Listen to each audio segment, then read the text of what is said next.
Am I audible? Anyone can confirm? Yes, sir, you're audible. Yeah, okay, fine. So today is the revision session 2, and today we will cover the week 5 to week 8. I think this weeks are also your syllabus in for the quiz too. So if you have any questions, you can ask, and I have also some questions. 16 questions I have from these 4 weeks, and I can also share. So what do you want? If you have any specific topic, you can also ask.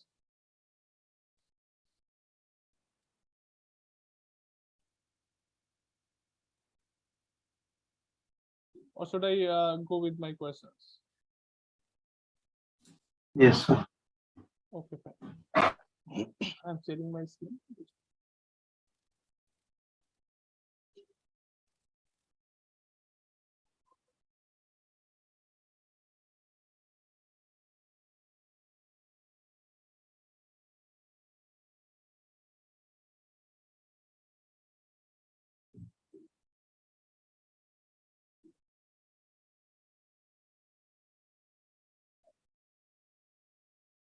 Yeah, so I'm starting from the week 5, and during the question discussion, you can also ask your doubts if you have any doubts in any specific topic of particular week. So this is the first question from the week 5. So this is not coming. Okay, I'm opening the slides. Just a bit. Yes, the slides is visible. Yes, sir. Yes. Okay, fine. Okay, try to solve this question. The question is approx similar of the quiz 2 questions, but not the exact similar. So you can also try these questions to for your revision. So this is the Sir, first. can you zoom it a little bit? So zoom things. I think. Zoom. Okay.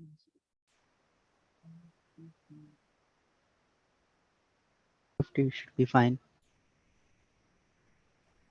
This is 50. This will become more. 150, sir. Zoom in. That is Control Alt and plus. Okay. Zoom in. Still it is coming. Sir. Okay. Okay, leave it. Okay, I can just slide. Slides here. Yeah. Yes, this is fine now. Okay. This is better, sir. Yeah.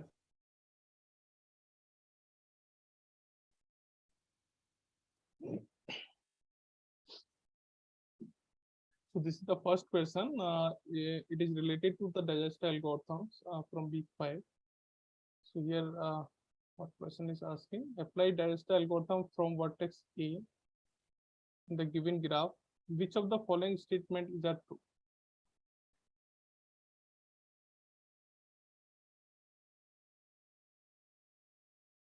So basically, you have to you have to apply the Dijkstra algorithm manually, or we can say that we have to dry run the Dijkstra algorithm on this graph, and then we can identify the answer, which is the correct answer.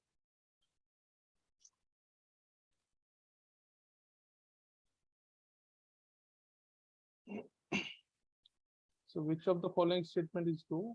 If A is the first visited vertex, then the 6th visited vertex marked vertex is B. Okay. These 4 statements are given. So this is the MSQ type question. So more than one answer are possible. So after calculating your answer, just send your answer in chat box.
So all the participants who joined late, please solve this problem.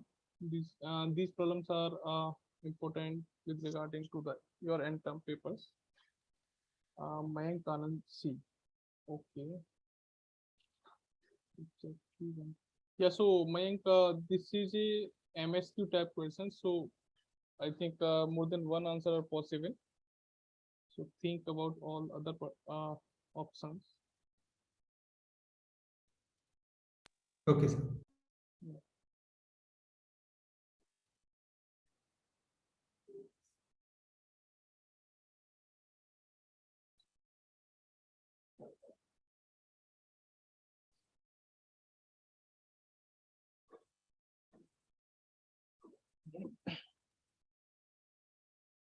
C, D, okay, B, C, and then B, C, D, D, D, C, sorry,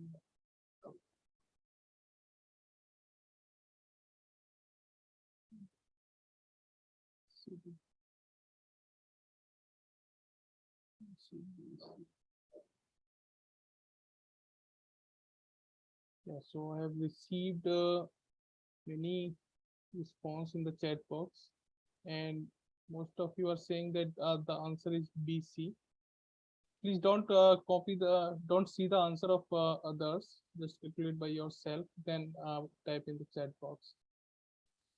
Okay, so BC, BC. Actually, today peer deck some link is not working, so because of that, I'm showing this person on the PDF on slides directly.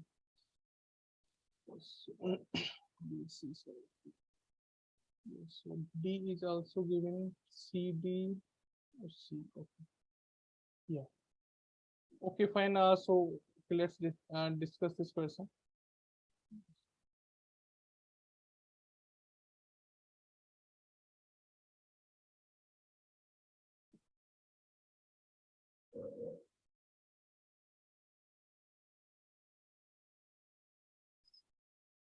Okay, so we have this graph.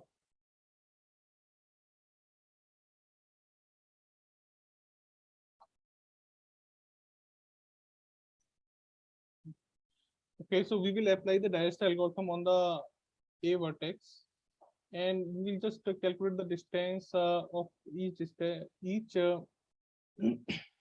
vertex, and we will also store the parent information for each vertex. So here we are mentioning that A, B, C, D, E, F, and G, and H. Okay, so I think H is there. Okay. So A is 0, and initially we initialize the distance for each node infinite, and after that we calculate the minimum distance for each node using the Dijkstra algorithm. So first we are starting from the A vertex, then we will check what are the adjacent of A is available. So A adjacent of A is B, D, C. Okay, and we will one by one we will update the distance of the adjacent, and if the new distance is less than the previous assigned distance, then we will update. So so here now we are getting 1, and the previous one is the infinite. Okay, so we will update by 1, and then so this is also infinite. So for the node D, here we are getting new distance is 2 and previous is infinite, so we will update by 2, and next is A to C, so this will be also updated by 3. Okay, in this step we will also update the parent information. So A to what is the parent of B is, so here we are coming on B from A. Okay, so we will update that we are coming from B on A. Same things for D will also update A, and same for the C, we are coming from A. After that, we will check the next node which contains the minimum distance. So here we are B is contain the 1, and D contain 2, and C contain 3. So we will select the minimum distance vertex, and this is the D.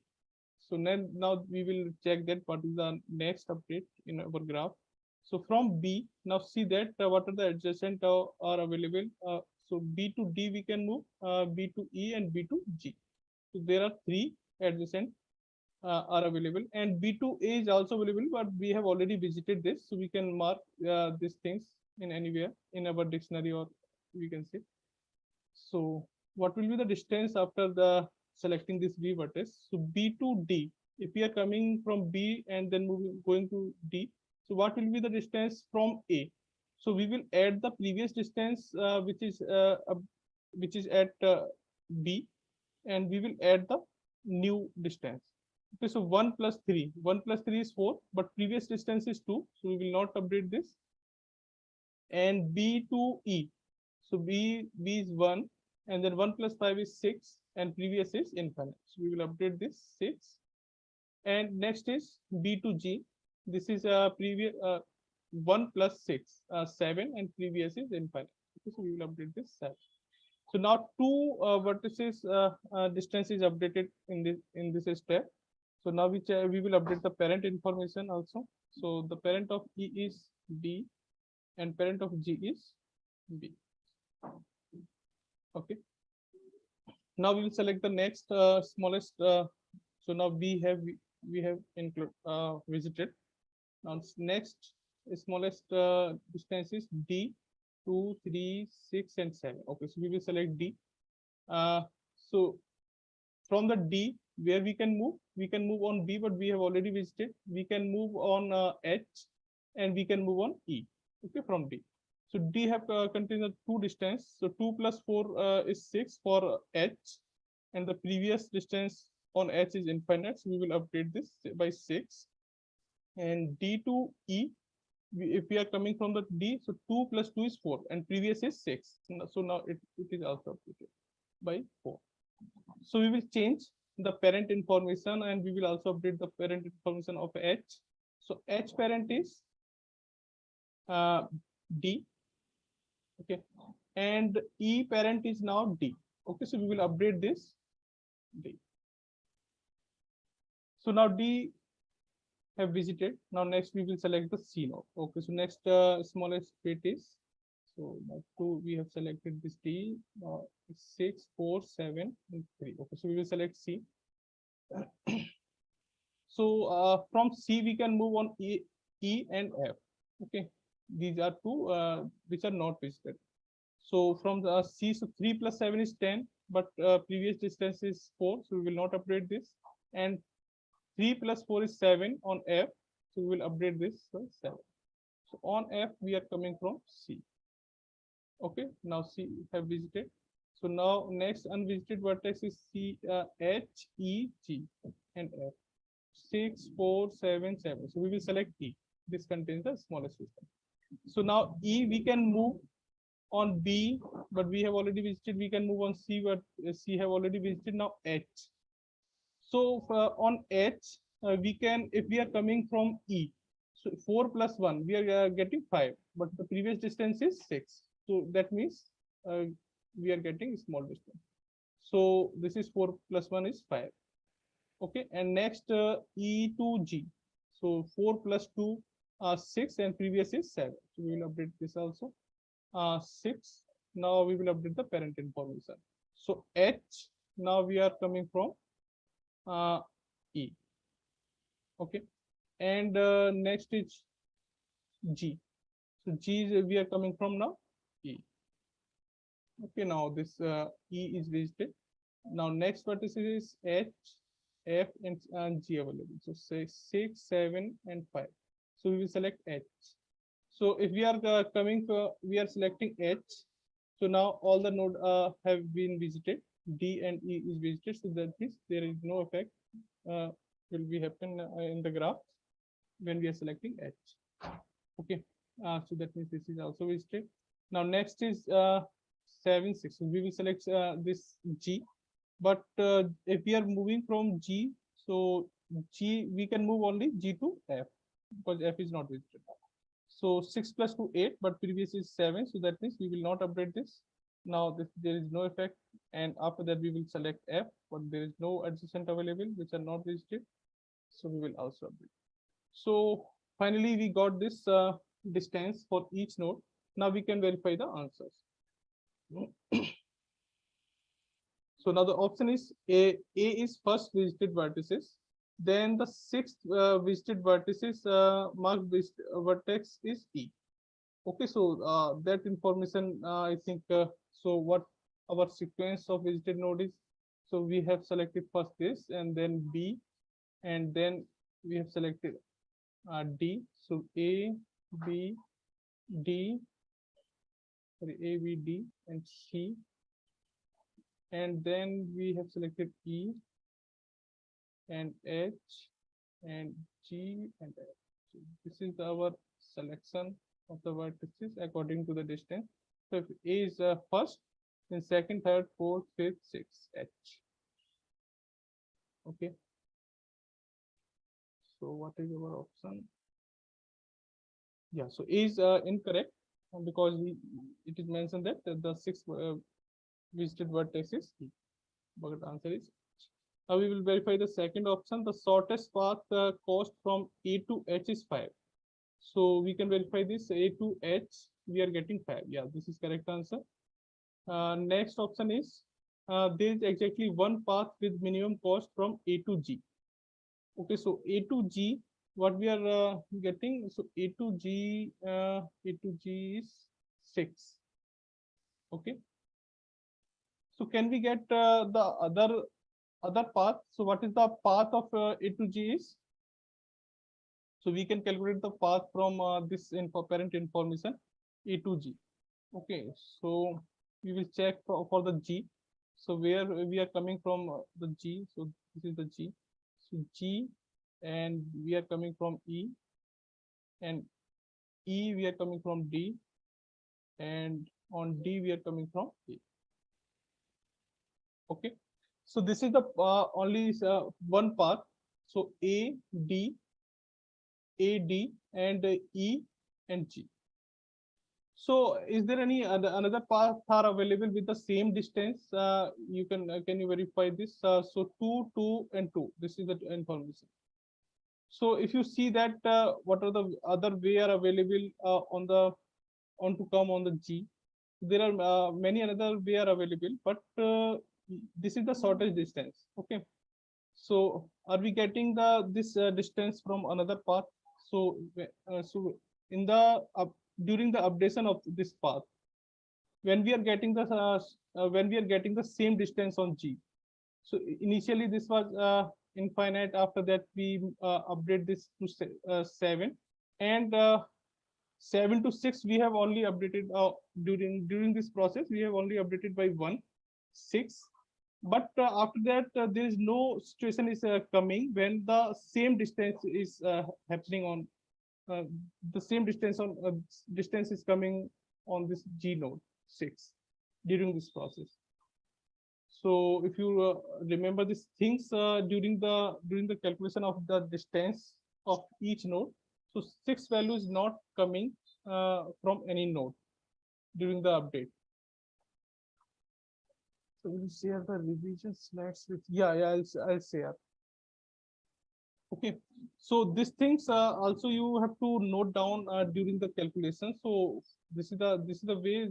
First read all the option, then try to solve the questions. Okay, so this is also a correct option because there is only one path available from A to G.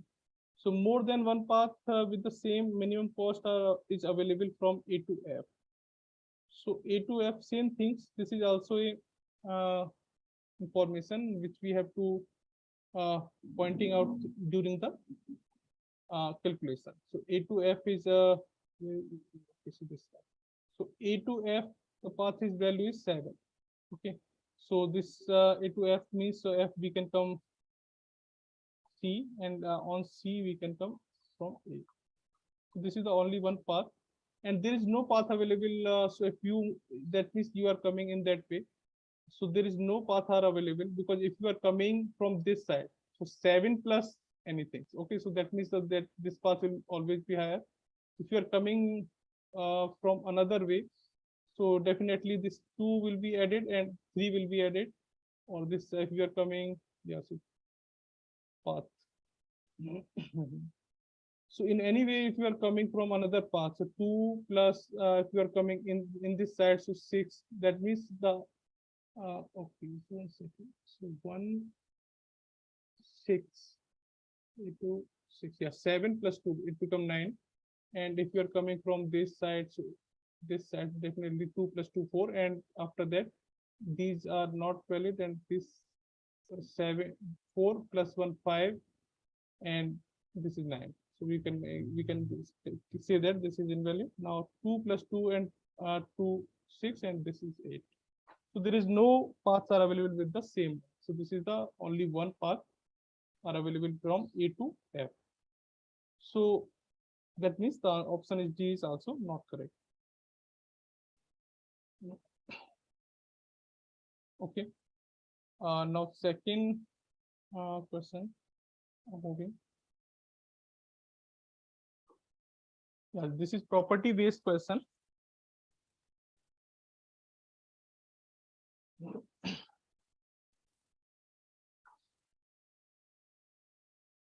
Which of the following statement is a true? So Dijkstra, traversal, and so Bellman 4. All algorithms are involved in the options, and this is also an MSQ question.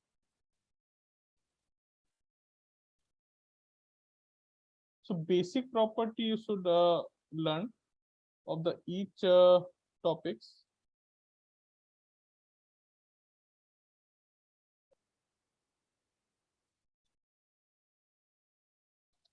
Yeah, mention the answer in the chat box.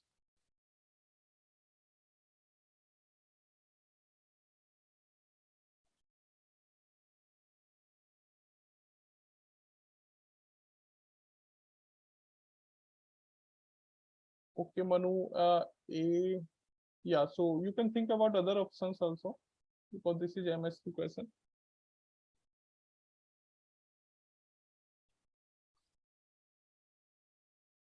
Excuse me, sir. Yeah, So in option B, do they mean like for an unweighted graph or in option D? option D.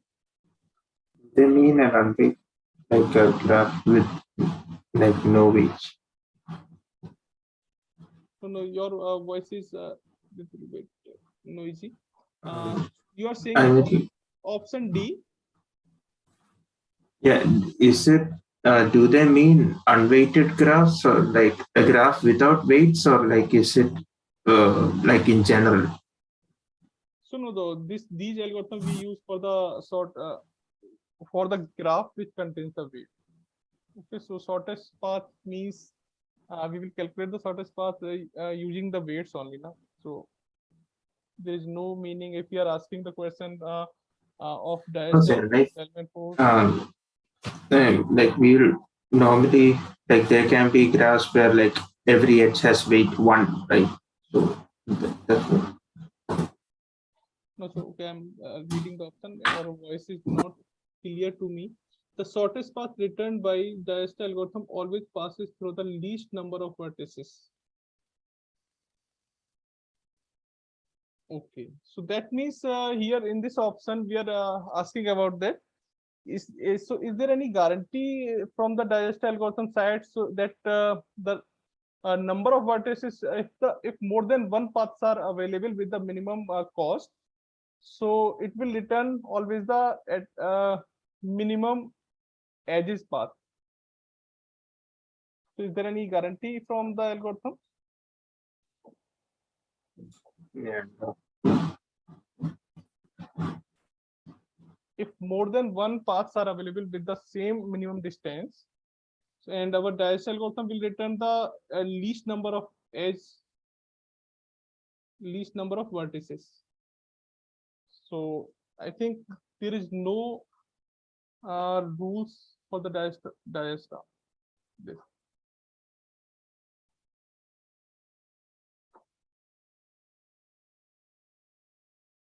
So this is the common statement. Here we are asking that this statement will always true or not. this type of. So here, which of the following statement is true? That means this statement should be always true. So E is correct in the option. Depends on weight. Yeah, Manu. So it depends on weight, but here when we ask which of the following statement is true, that means that should always be true. Okay. So here there's no graph is given. This is actually property based person. So ABE. Okay, so B is also looking correct. Okay, so E, not C. AB, only A. So combined option are coming in the chat box. ABC. Okay, so we'll discuss the statement one by one. So the first statement is says that given a graph where all edges have positive weights, the shortest path produced by Dijkstra algorithm and Bellman-Ford algorithm may be different, but the path weights would be the same.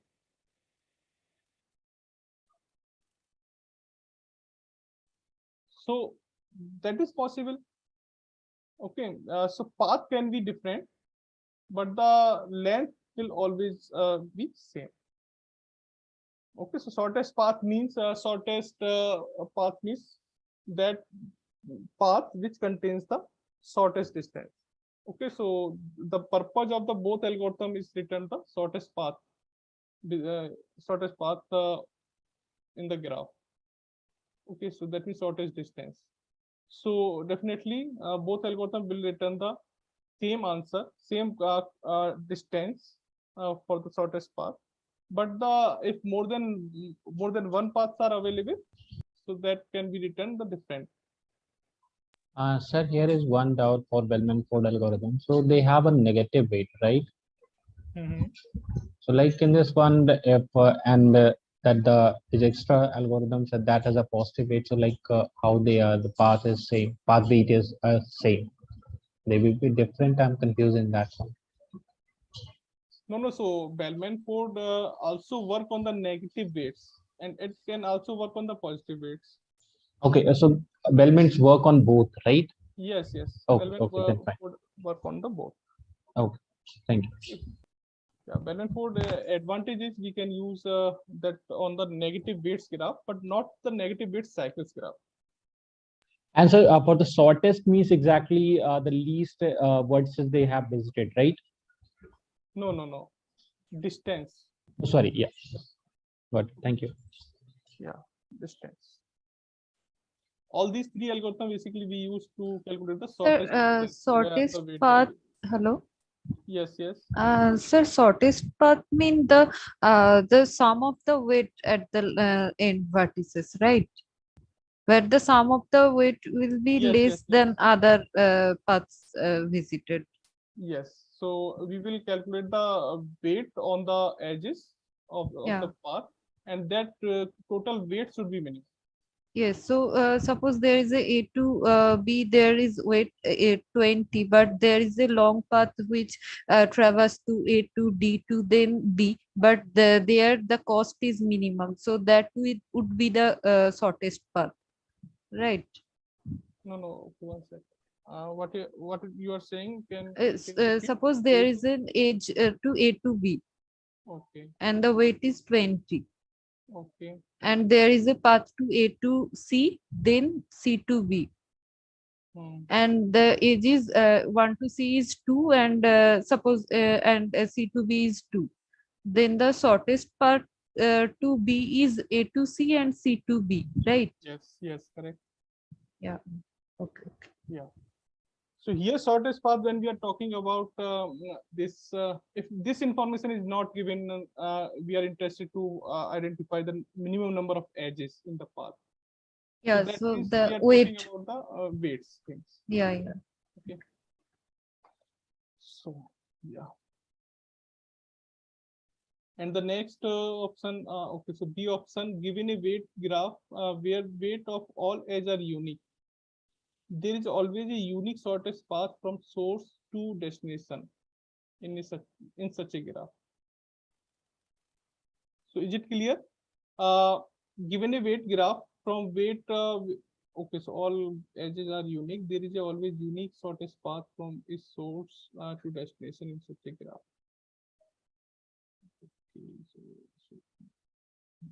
Okay, This is not guaranteed. yes, this is also not guaranteed. So there is some chance. So for example, A and this is B. So that means they are saying B, C.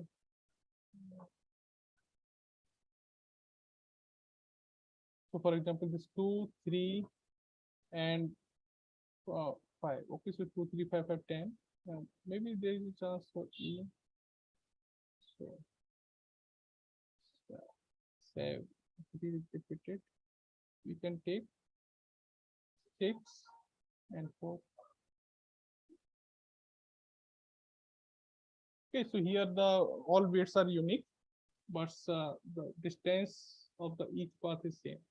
So what is meaning of unique weights? I mean, they can only be Unique one weights weight. means all edge contains the unique distinct weight, you can see. Like a different one, right? Yeah, different weight. So 2, 3, 5, 6, 4. All the weights are different. And in that case, there are with the same minimum cost, 2 paths are available.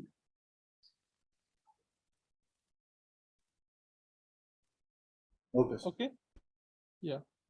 And the next option is Bellman-Ford and Floyd-Warshall algorithm works correctly if the graph has negative bit cycles.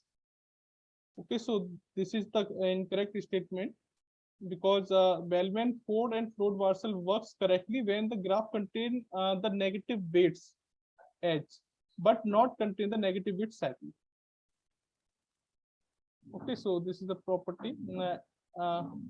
I think you all know about this this terms negative weight cycle. What is this negative weight cycle means? Everyone know? If anyone have doubts, yeah, clear? Okay. Yes, sir.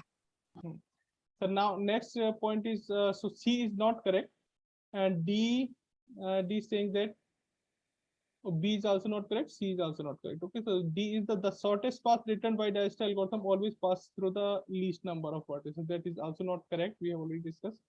And the last option is the time complexity of Floyd-Warshall algorithm is okay. So order of VQ.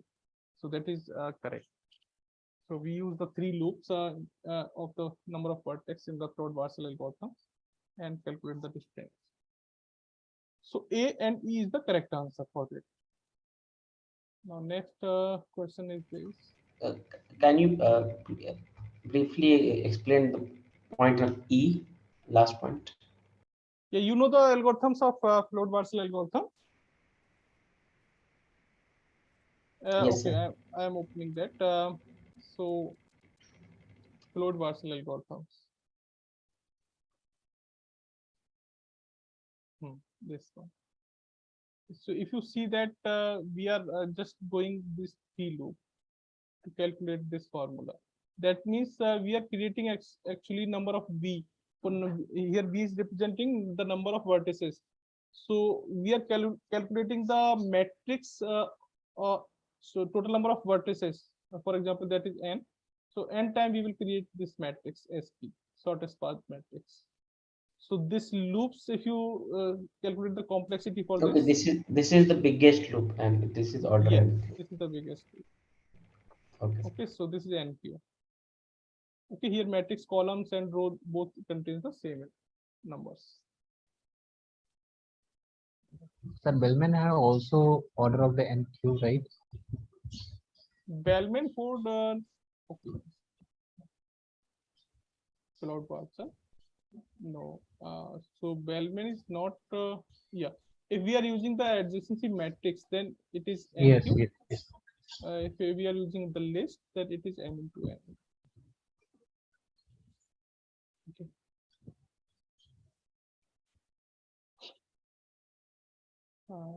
So next question. Okay, so this is the next question.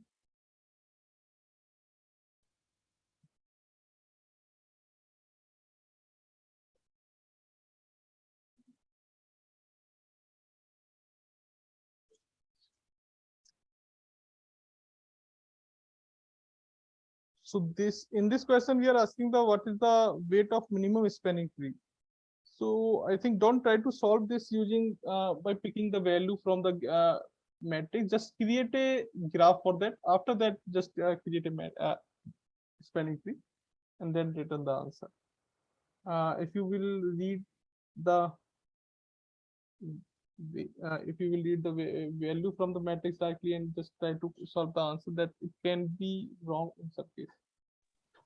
Sir, I have actually I could not understand as minimum spanning tree.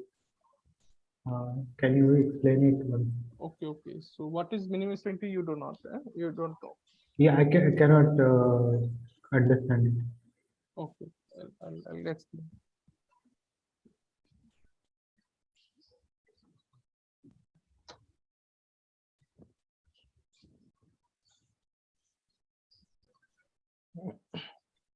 So to solve this problem, just create a graph for this adjacency matrix. This is a complete undirected graph matrix. So that means you need to read the value only diagonal value. You can say that. So upper diagonal or lower diagonal you can read, and Okay. you can create a 5 vertices graph, complete graph using this. Then you can apply the Kruskal algorithm. So if you are solving this problem in your exam, so Kruskal is the simplest way or fastest way to calculate the spanning tree.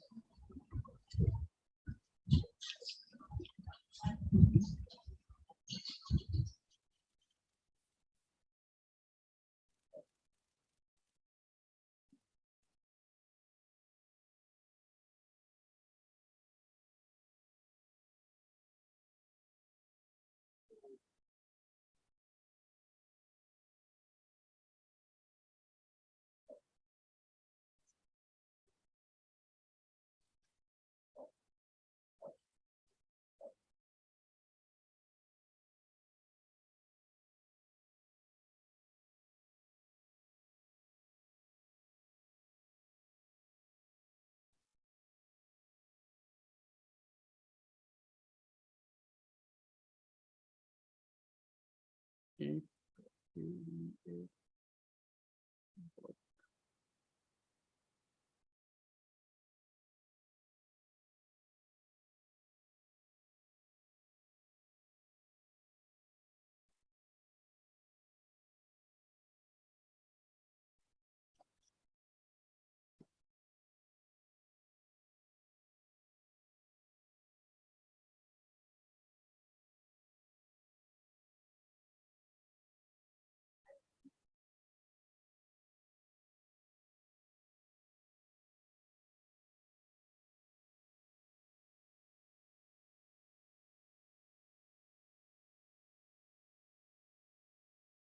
This is eight. Okay.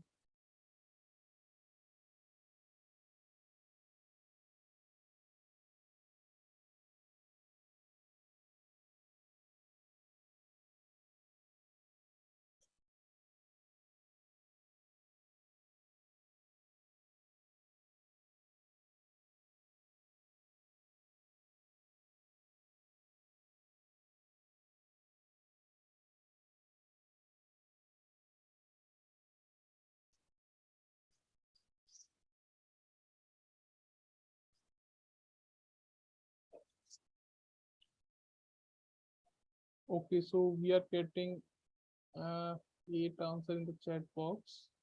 Okay, create the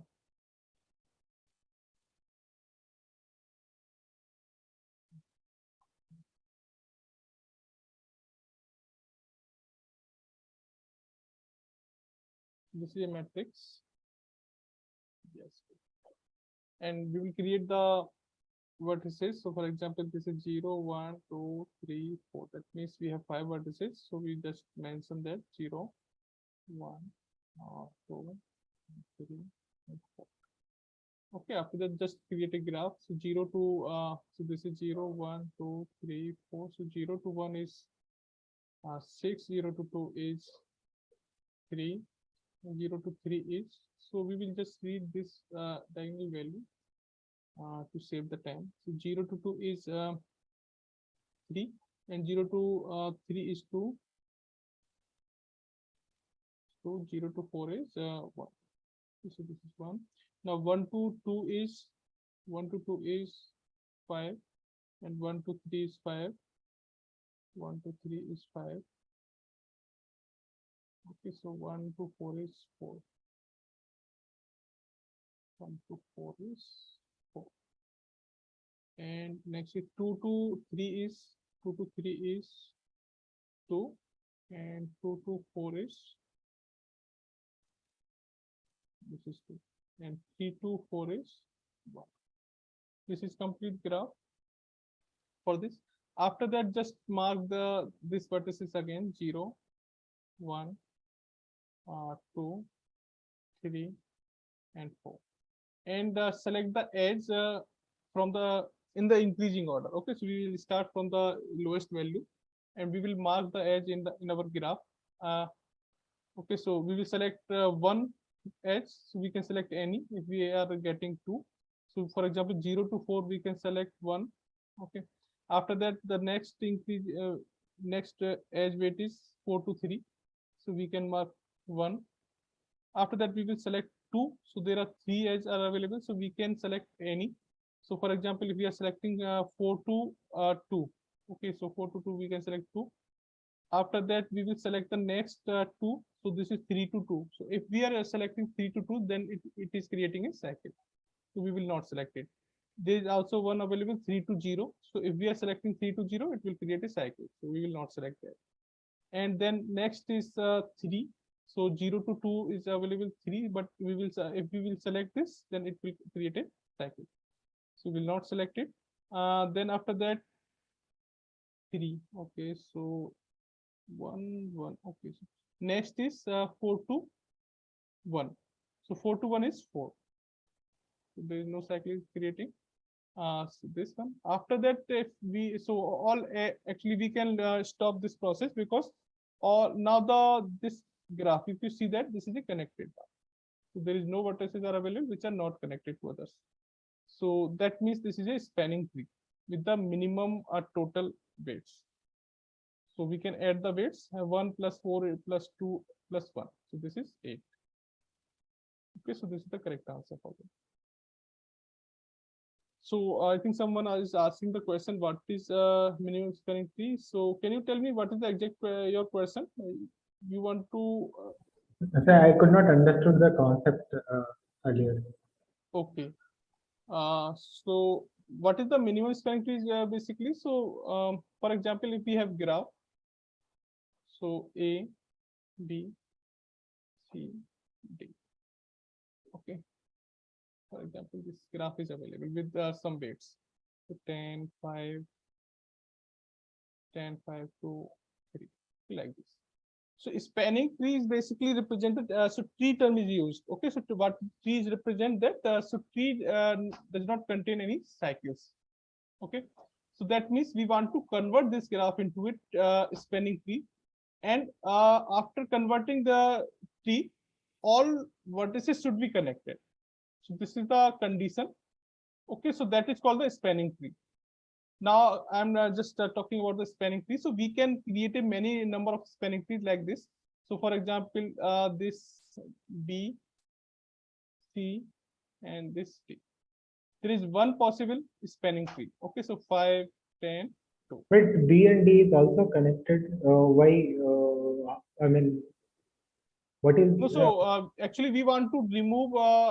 So we will remove that. If you connect this B to D, then it will create a cycle, and that at that time this is not a tree, because this is the property of the tree. Tree does not contain any cycles inside it. Okay. Okay. So, What is the? Sir, sorry to interrupt. How it is used in the applications? have you solved the programming question of week 5? Okay. No, sir. So, I missed it. okay, 1 sec. So for example, if we have a project, so for example, one fiber optics, one telecom company wants to lay the fiber in 10 cities. Yeah, we have to find the minimum. Yeah. So there are many way to connect to each other. There are many paths are available. So which paths we should connect? Which paths we should use to connect to each city with the minimum number of minimum length of the fiber optics. Okay, okay, got it, sir. Okay, so in that case, here we are representing that this is a this is a one possible spanning tree. So there are many number of possible spanning tree we can make like this. So B, this is D, and this is C. Okay, so here also all nodes are connected to each other in any path. Here also all nodes are connected to each other in any path, but this contains 5, 3, 2. Okay, if you add the weights of this spanning tree, you will get the 5 plus 10 plus 2. This is 17. If you add this 5 plus 3 plus 2, so this is coming 10. Okay. Okay, so there are more possibilities are also available. Got it, sir. Okay. We have to choose the minimum then. Yes, so this is called the spanning tree. If we find out a spanning tree which contains the minimum total weight, that is called minimum spanning tree. So is it possible that we cannot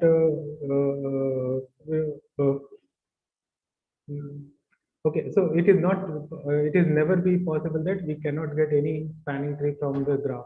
We will always get something. Yes, yes. So that these two algorithms is basically we use to find out the minimum spanning tree.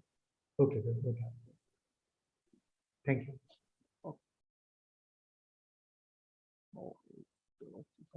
Okay, so move to the next problem. So this is the next problem. This is also okay now. So this is here we are coming on the spanning tree based class. This is also a spanning tree related and property based class.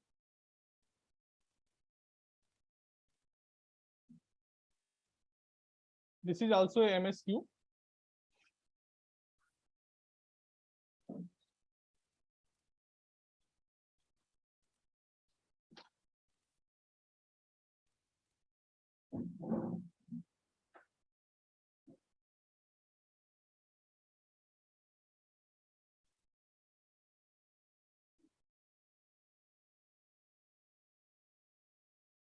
I think this question is the same which you have given in the quiz too. But you should learn these property. Here the all properties is combined in the 4 option. So sometimes it can become in the one question only. True and false thing type of things. B. Okay. Kelly, think about others option.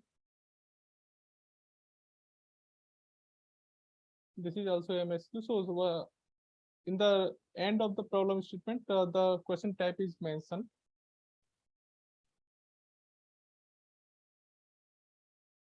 B and D. Okay, Bhavya.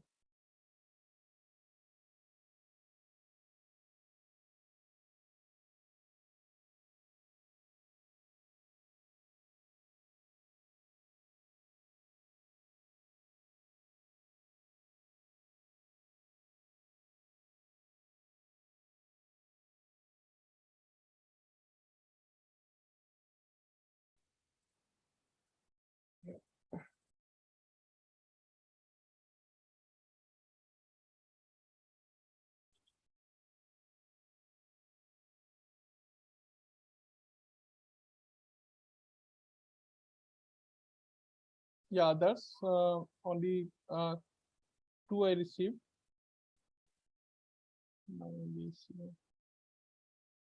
Okay.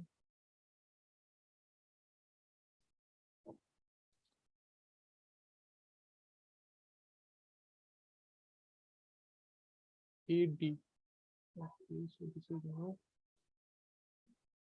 Okay, now BD, BC.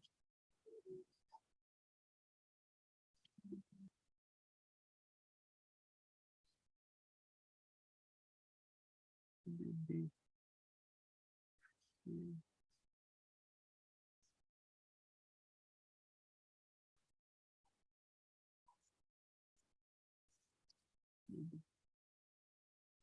Okay, fine. So now let's discuss. So the first statement says that if so here we are talking about the spanning tree, and the all weights are distinct in the spanning tree in the graph. Okay, so G is undirected simple connected graph with more than 2 vertices, and each edge has a distinct weight, and E is a particular edge of G. Okay, so here E is given. That means here we are talking about a specific edge E. Which of the following statement is always true about the minimum cost spanning tree? Okay, so in the option A, if E is the lightest weight edge of some cycle in G. Okay, so the lightest term is used, so maybe it can be uh, it can be confirmed. So in the minimum spanning tree, we always select the smallest weight first. Okay, so some maybe you think that this is the lightest, so we will select definitely first. So, but here it is saying that is the lightest weight edge in some cycle in G. Okay, then MSCT. So, minimum cost spanning tree of G includes it. So, is there any chance so that it will not include? So, what is the case? So, for example, so A, B, C, and D. We have 4 vertices. Okay, so 1, like this.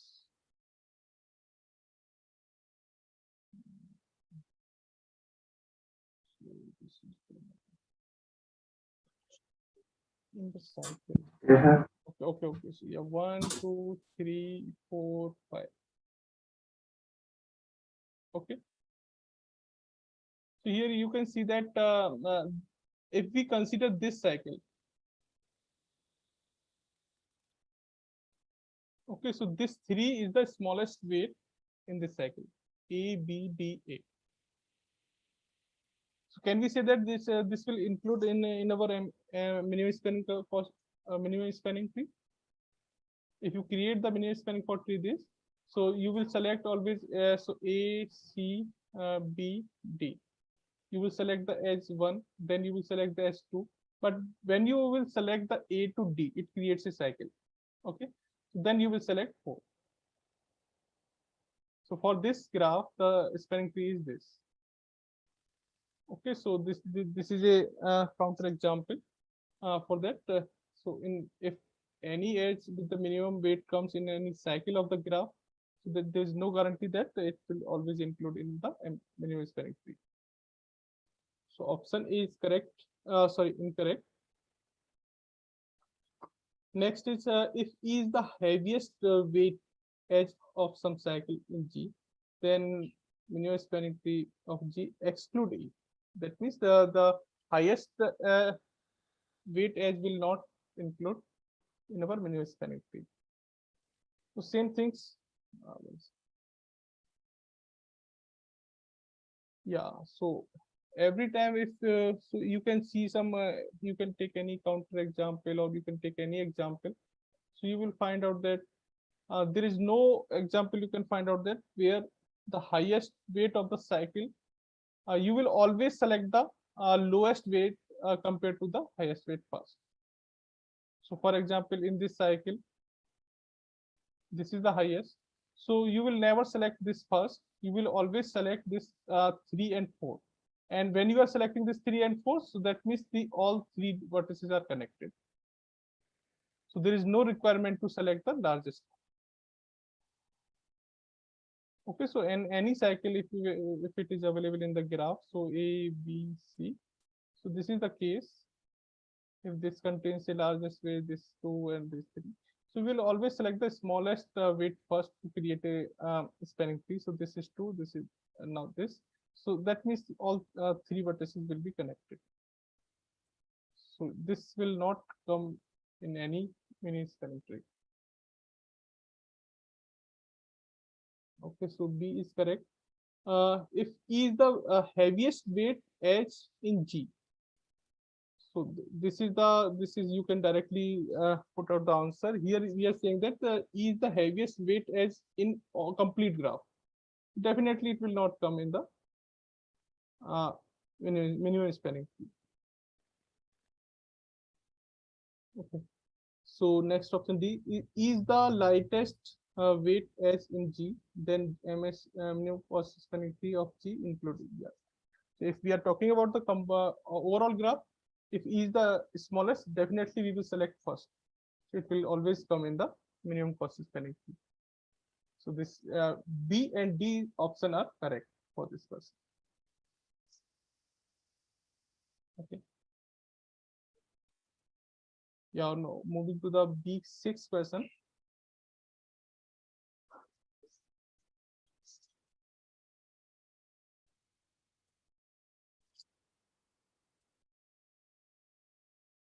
This question is about the heap.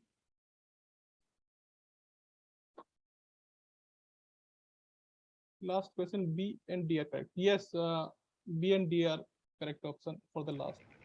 No. How about C? C is not correct. Okay, moving to the back.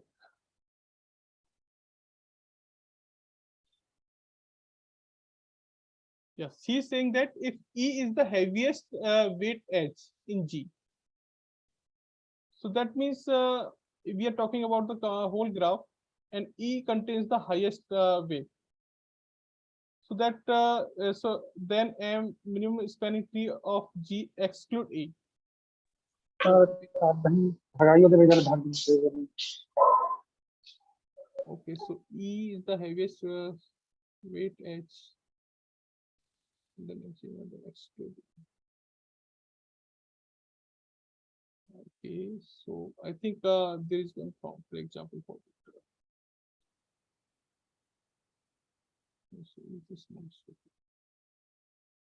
so yeah, this is the case. Here we in the problem statement it is mentioned that if more than two nodes are available. Okay, so always this is the condition.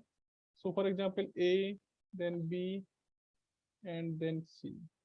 This type of graph is given. So like this, 2 and 3. Okay, so here this is the heaviest weight. Okay, so in that case we will not remove this. So if we create the spanning tree for that, so this is it. So there is one more possibility. Okay, there is one more possibility for like this. So this is 1, this is 2, and this is 3. Okay, and this is 4. So in this type of graph, so we will select this, we will select this, but we will not select this, then we will select this. This is the highest as weight, but we are selecting this in our spanning tree. So this is not always true. C, because of that, this is not correct. Okay. Yeah, this one.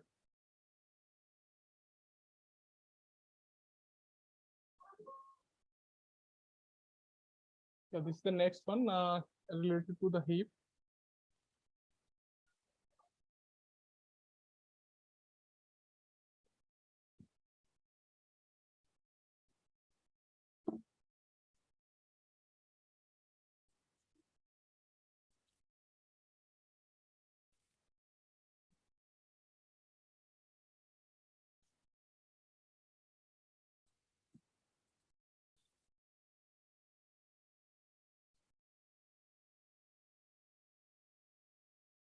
This is also a MSc person.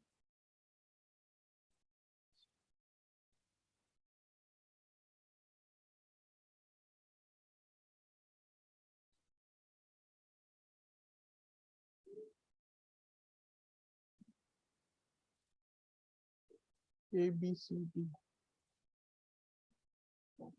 According to you, the largest element. Okay. B, E, C, and E. Correct.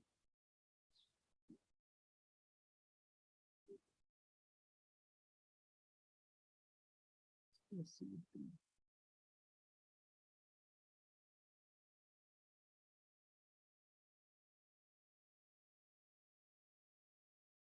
C, D by. Okay. C, D, yes. Yeah.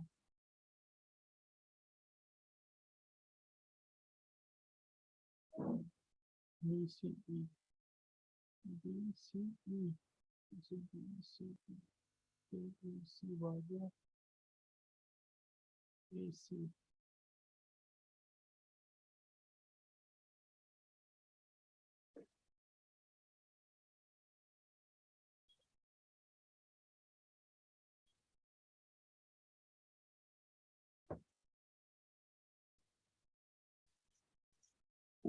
A, B, C, D. Okay. Okay, fine. Let's discuss A, C, D, Sandeep, A, B, D, Sweta. Okay. A, C, D classes. Okay. So I found that most of the answer A, C, D, and also combined this A, B, C, D. Okay. So the largest element okay, let's discuss this one by one statement.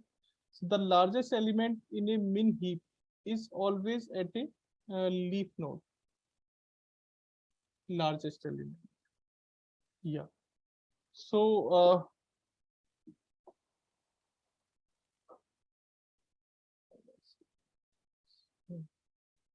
so largest element means if you create a heap structure, min heap structure, so the condition will always come look like that. So for example, so this is A, this is A, B, C, D, E, F, G, H. Okay. So we create the heap in that way. That means in the complete graph manner. So there is one relationship between element if we are moving from top to down. There is so for example this is a main heap. Okay, so there is one relation exists in the sequence. So if this is a main heap, that means the relation is that A will always be less than B, and it is always be less than D. So this D and D always be less than H. Okay, if we are moving this part, same things. A will less than B and it will be less than B. Same for the A, less than C, less than F, and A less than C and less than G. So this is the relation in every path if we are creating a min heap. So that means min heap, what is the definition of min heap? The parent will always be greater or equal to their child. Or we can say child's node is always be lesser than or equal to their parent node.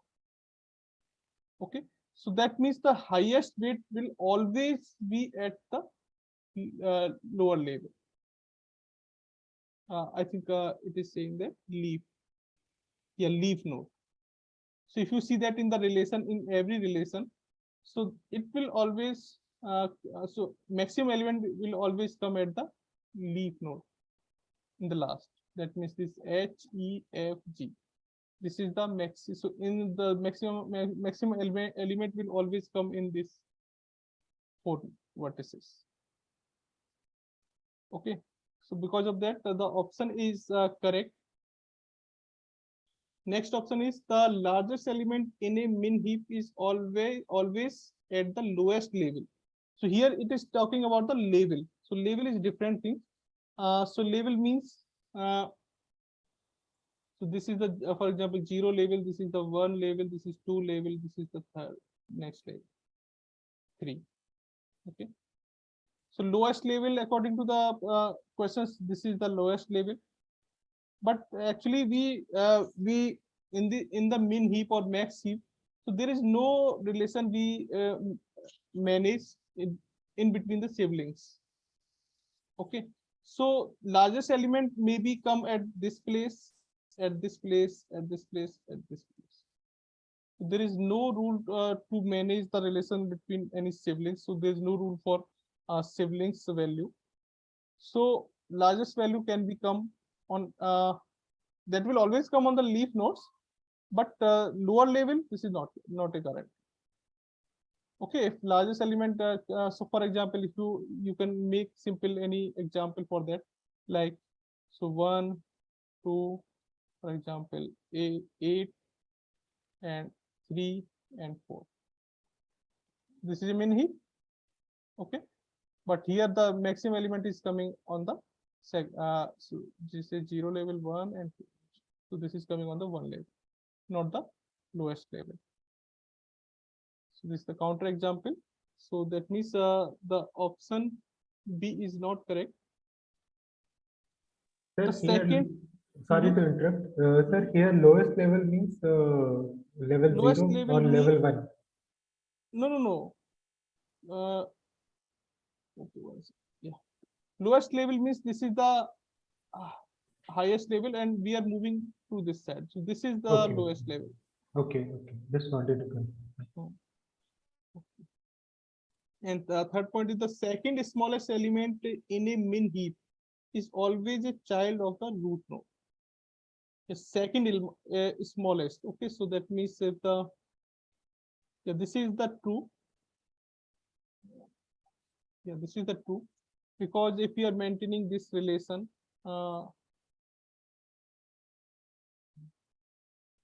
so if we are maintaining this relation, so that means A is the first smallest, and second smallest element will always come at this level. That is not there's no chance to come on the other levels. So for example, if you mention that this is the second smallest element is coming here. Okay, so that means who is the parent of this G? So definitely if the second smallest is this, so this value should always be lesser than. Okay, C should always be lesser than this C. So that condition cannot be happen. Okay, so parent node cannot be bigger than the second smallest element. So definitely second smallest element will always come at the child node of the root node.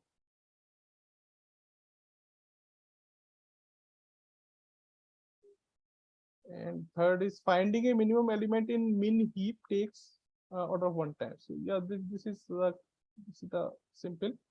So always the smallest element will always come on the first position in the min heap array, and we can see that in the top of the min heap. So we can directly fetch this value in the one step. So the complexity will be order of 1 to finding out the minimum element in min heap. And next statement is min heap of size n can be created from an array of n elements in log n times. Yeah, so we can create log n times. Okay. Okay, so a min heap of size n can be created. Yes, so we can create simply. So that means if we have an array of n elements, so we can just apply the algorithms. So heapify algorithms. So for example, if we have a 5, 6, 7, 2, 3 like this, in any sequence, so 4, 5. Okay, so for this is representing a array. So 5, 6, 7, 2, 3, 4, 5. And this is not a min heap, not a max heap. So we can directly convert this to a min heap. We will apply the heapify process on that node.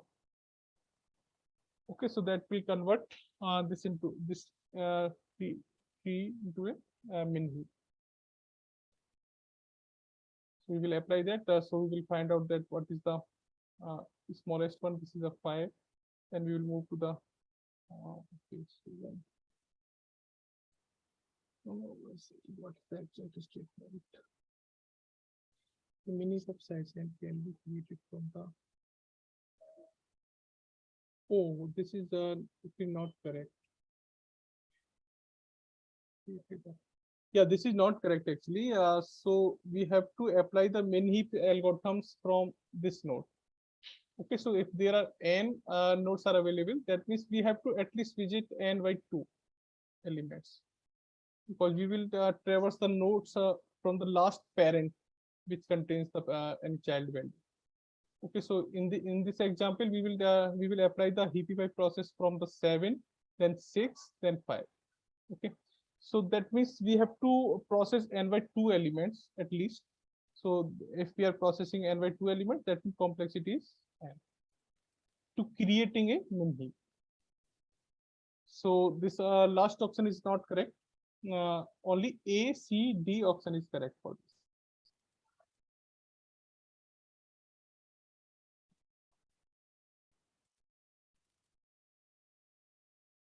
Okay, so next problem is this one.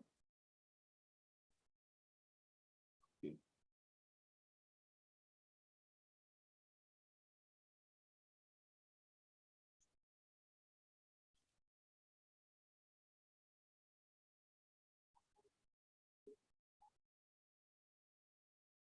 The height of the created vanishes.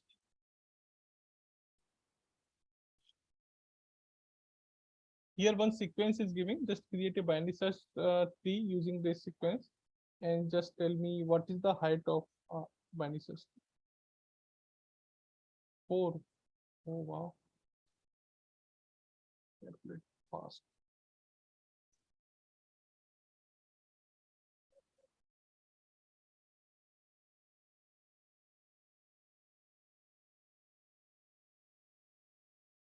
Okay.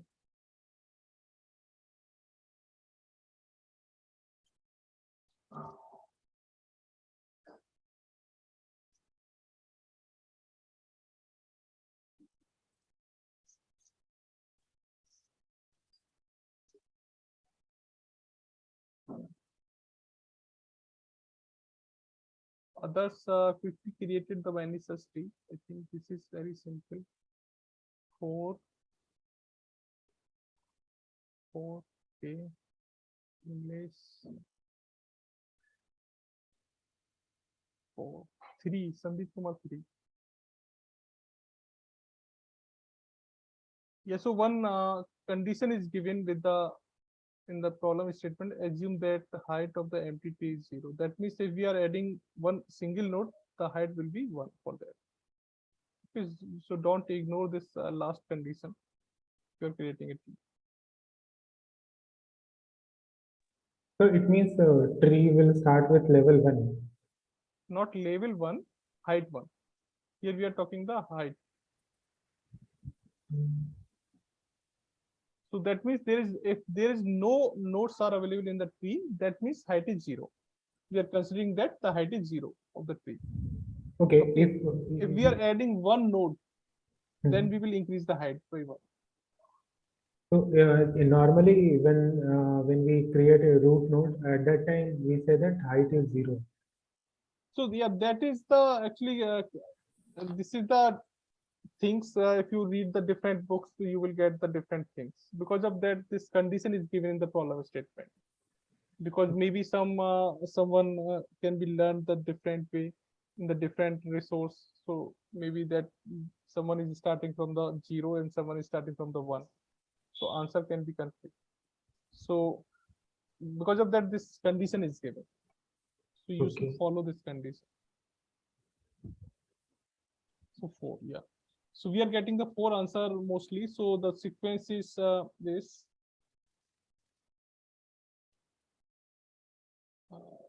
This one. Okay, so 48.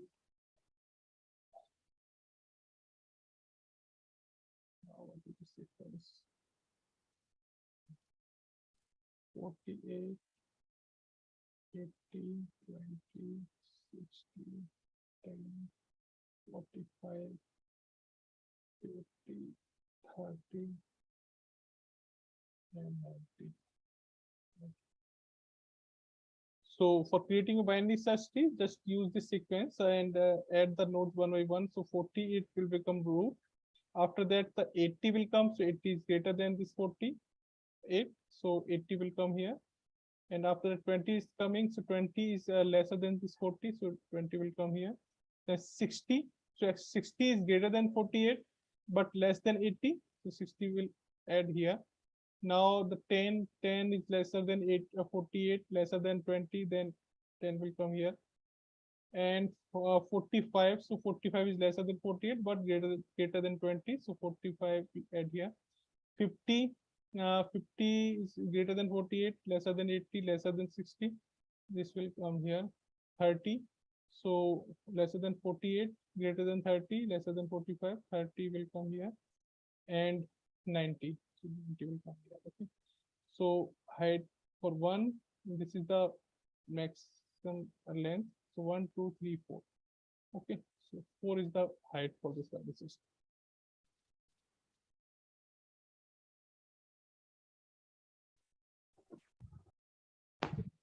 Hello, sir. Mhm.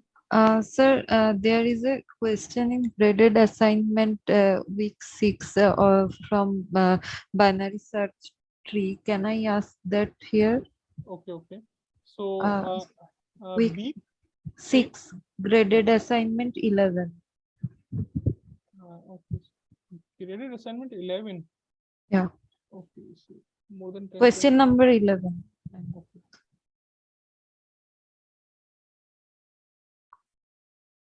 Ten, 11. Yes, sir. Sir, Yeah. sir, can we are you please how we are creating explain? this binary search tree? So what we are asking, the pre-order traversal of binary search tree is this. Which one of the following is representing a post-order traversal? Okay.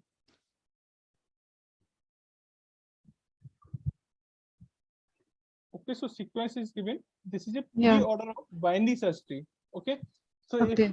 if this condition, this if order is given for binary search tree, we can create a tree using this. So just create a binary, just create a tree for that binary search tree. So in pre-order, always the first node is a root node, and in post-order traversal, always the last node will be a root node. Root node. Yes. Okay. So here Then the first node is a root node. If you know the first, know the root node, you can simply add the others value. So 50. Now then 10 will come here. Okay. In pre-order, you will traverse from left to right. yes. And 10, now next is 12. So 12 will come here. Okay. And 11. So 11 is lesser than 15, greater than 10, and 11 will come here. And 20 is greater than 15, we'll add here. And now 18, so greater than 15, lesser than 20, so 18 will come here. And 16, greater than 15, lesser than 20, lesser than 18, so 16 will add here. And 19. Okay, so 15, Okay. 20, and this is 90 will come here. So we have created the tree using this pre-order.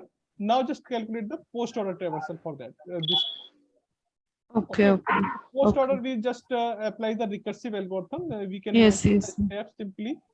L left traversal, R and P. We can say that LRP. This means this is a recursive call on the left child. This is a recursive call on the right child, and this is a print the current node. Yes. Yes. Sir, that I can do. Yes. Just Okay. create the post-order traversal for that. That will be the Okay, so it's always the first node is the root node, and from in that I pre-order. will create the binary search tree, right? Yes. And if post order is given, then the last node is the root. And traverse the order from the right to left. So like Okay. we have to start from the 19, right? Yes, we have to start from the 19 and 19 then, and then 16. yes, Okay, we will okay, add in that. okay, okay. Thank you. Okay.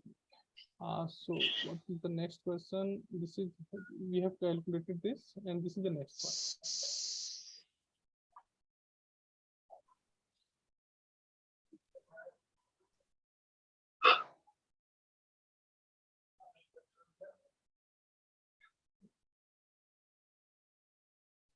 Which of the following is the valid possible sequence of element in the path from the root to leaf?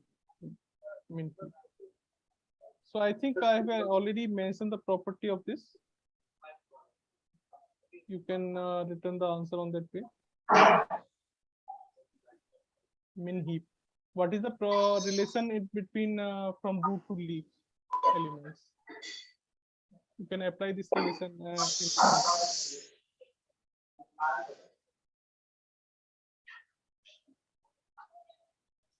AC. Okay.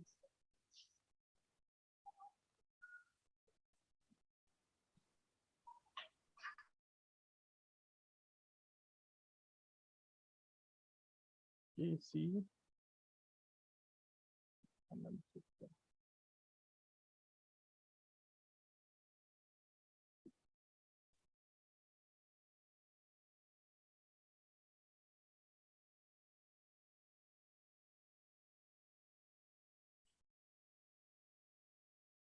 Okay, so I'm explaining this AC. Business is in C. Okay.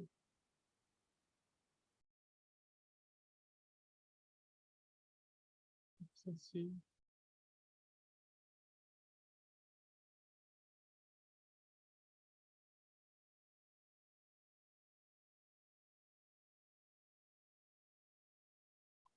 So which of the following is a valid possible sequence of elements in the path from root to leaf?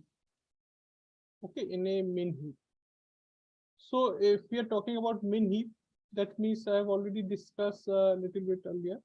So there is a relationship between elements. Yeah, this one. If we see any path from root to leaf, so this is the relation between each node. Okay, so A is less than B, then B is less than D, less than equal to D, and D is less than equal to H. So that means this relation should be maintained. So if you see this relation in the option, so first option 10, 13, 27, 27, 27, 50. So you can see that this option is containing that relation. Okay, so we can see that this is a one possible path sequence. So A is correct. B is 10, 30, 13, 28, 27. You can see that here it is in decrease 28 and then 27. So this is not valid. And 10, 13, 24, 27, 33, and 50. So this is also a correct sequence relation. And D option is 10, 20, 26, 20. So this is also invalid. Here the value is decreasing. And in the last 40 and 45, this is also invalid in the min-heap. So second one, how is it wrong? Because below 13, we can have 28 and 27 as two leaves. And then on the second 28. No, here we are talking about a path. Okay. Okay, so in only we are talking about in one path from root to leaf. Oh, okay, right. Otherwise, it can be a tree can be possible. Yeah, tree can be different. Okay. So, Sir, can you explain, please? I didn't get it. What's the difference between that path and tree? I mean, it's the valid min-heap tree, right? Second option. Here we are here we are not talking about the min-heap structure. Here we are talking about which of the following is a valid possible sequence of elements in the path from the root to leaf in min-heap. Okay, so that means we are talking about any one path. So this in any min-heap, we are talking about any one single path. What Yes. is the sequence of elements are possible? Yes, so the child node will be Yes. less than the parent. In min-heap, child node is always be greater than or equal to their parent node. Yeah, greater than In equal to min-heap. the. Okay, Yeah. in max heap, it will be lesser. Yes. So the elements should be sorted in ascending order. Yes, Bhavi, correct. Okay. Next is this one.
F. Okay, so F is the node. Okay.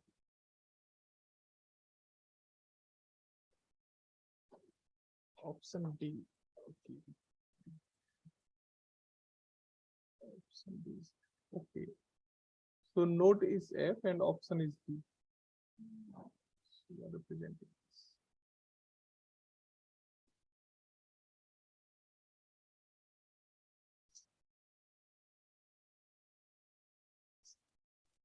Yeah, fine.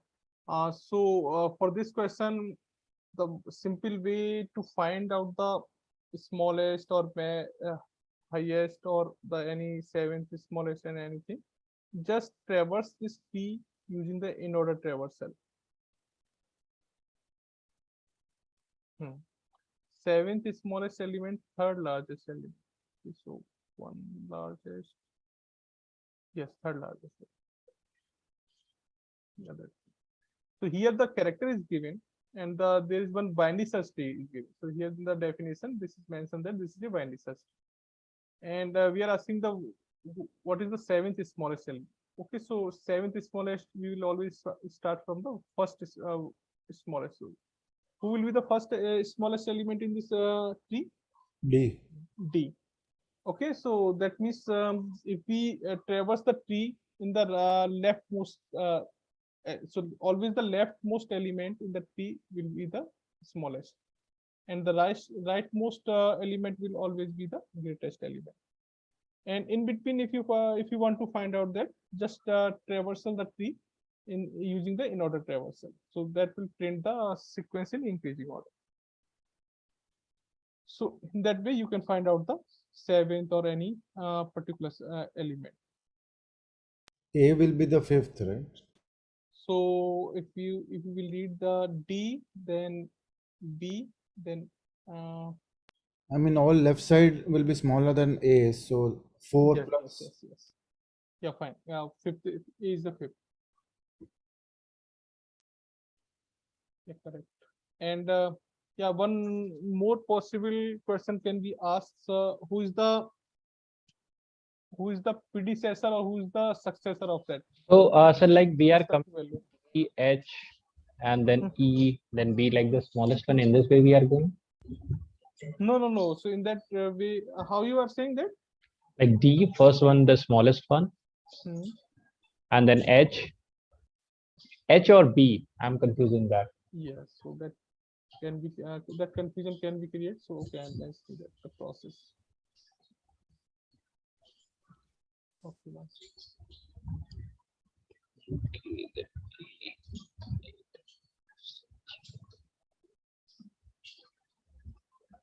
this is a graph.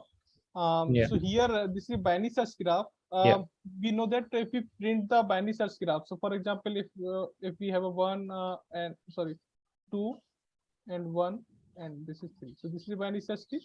When we traverse this tree in order traversal, okay, so our sequence will always come in the increasing order 1, 2, 3. 1, 2, 3. Okay, so in that way we can also traverse this tree. So in order traversal, we always traverse the left first, then we will print the node, and then we will traverse the right part. Okay, so this is the recursive steps we will apply on the root node. Then we will move to the first left, so L, P, R, and then there's the first. So like we are coming D, P, and H, then E, then A.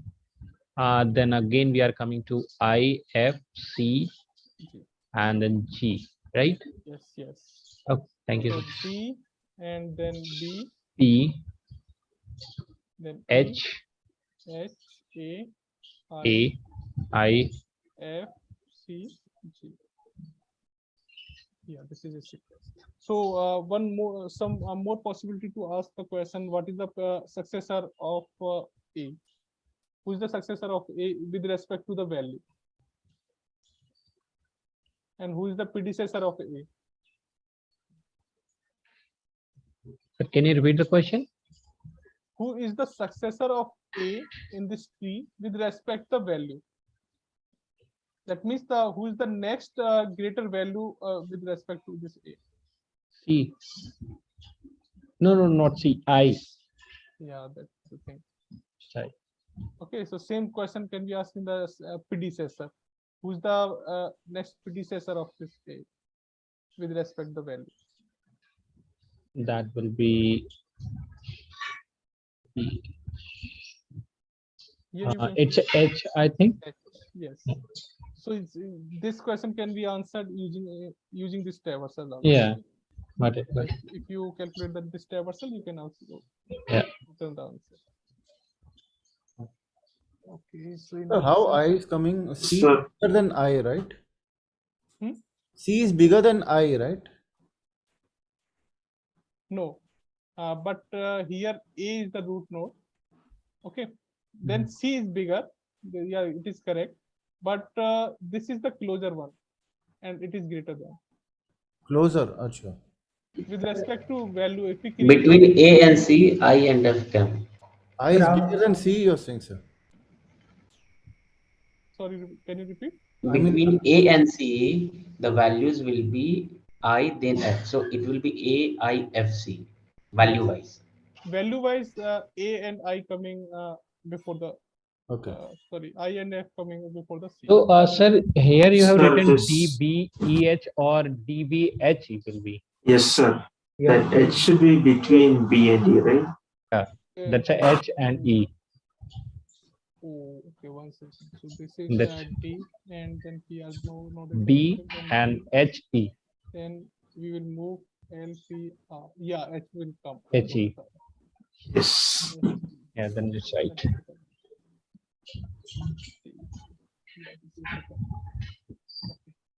This is the correct space. Yeah, thank you. Okay. Okay, so next is also related to this. I think we can solve this. Can you tell me which order is traversal order is representing by this code? This is a pre-order, in-order, and post-order.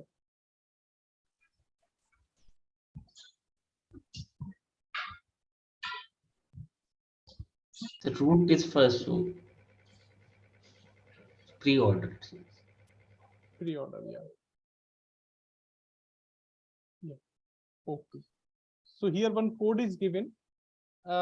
If you identify the code, you can directly apply the algorithms on the tree. So no need to go through this code. Just check that which traversal it is representing, and after that just apply the traversal manually. Okay, pre-order, yes, correct. So I think it is simple. You can calculate the pre-order traversal. Okay, so I'm moving the next question. The solution is D, right, in this? Have you calculated the order? Okay, one second. J, I, G, D, nine. E, F, A, and Yeah, D is the correct one. Yes. Yeah, so in pre-order, always the J will come at the first place, then we will move to the left. Okay, left, then we will read the element. Okay, J, I, yeah, that sequence will become. So D is the correct answer. Okay, I'm moving to the next. Yeah, this is related to the AVL tree.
Sir, can you go back the last question once? Okay. Yeah, this one.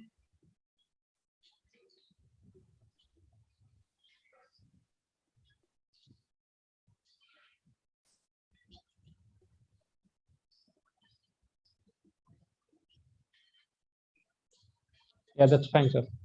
You can move to the next.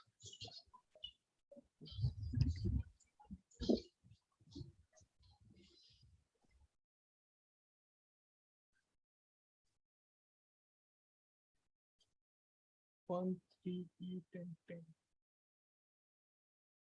10, 11. Okay. Option A. Okay.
Okay. So receive two of answer and others.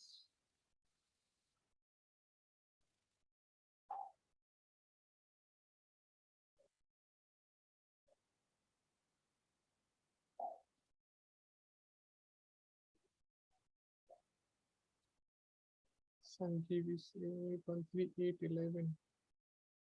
Okay, that is A. Correct option. Oh, Sandeep is B. 13911. Okay. Okay. So like this. Yes. So sequence is 8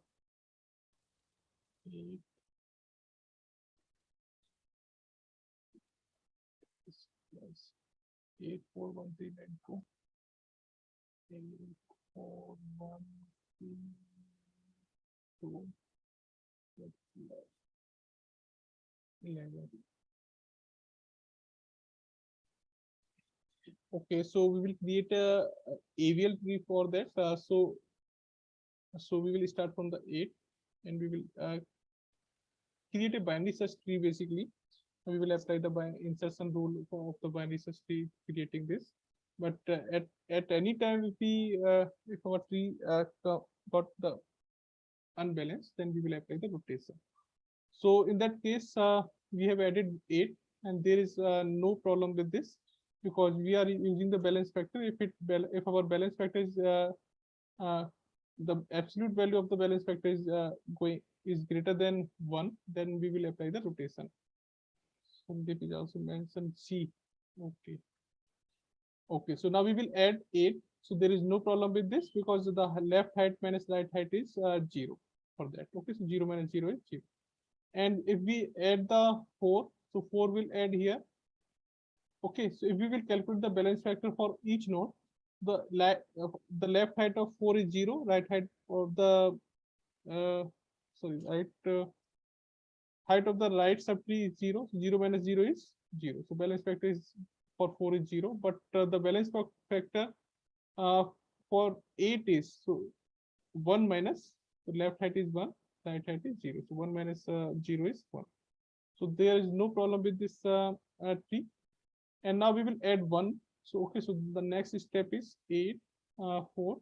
So 1 will be add because 1 is lesser than 8, lesser than 4, then we will add 1 here. After that, we will calculate the balance vector value for the each node. So this is the 0, left hand 0 minus 0 0, and the 1 minus 0 is 1, and the 2 left hand is 2 and right hand is 0. 2 minus 0 is 2. Okay, now this condition is here we are getting this value 2, balance vector value 2. So we will apply the rotation. So what rotation we will apply in that case? We will apply the LL rotation. So there is one rotation LL. In this rotation, we apply the rotation on the nodes which contains the value 2, and just rotate it a clockwise rotation. Okay, this is the pivot position, and then we will apply the rotation. So after rotation, our tree will look like this: 4 and 8 and 1. Okay. So the balance vector of this now 0. Now this is 0. So the 1 minus 1 is also 0. Okay. So this is the AVL tree after rotation. Then we will add this 3 value in this updated tree. Okay. So 3 will add here. 3 is lesser than 4, greater than 1. So 3 will come here. Okay. Now we will calculate the balance vector again. So 0 for this 3. Now this is if we mention the absolute value of the balance vector. So this is 0 minus 1 minus 1, but we are representing 1 here.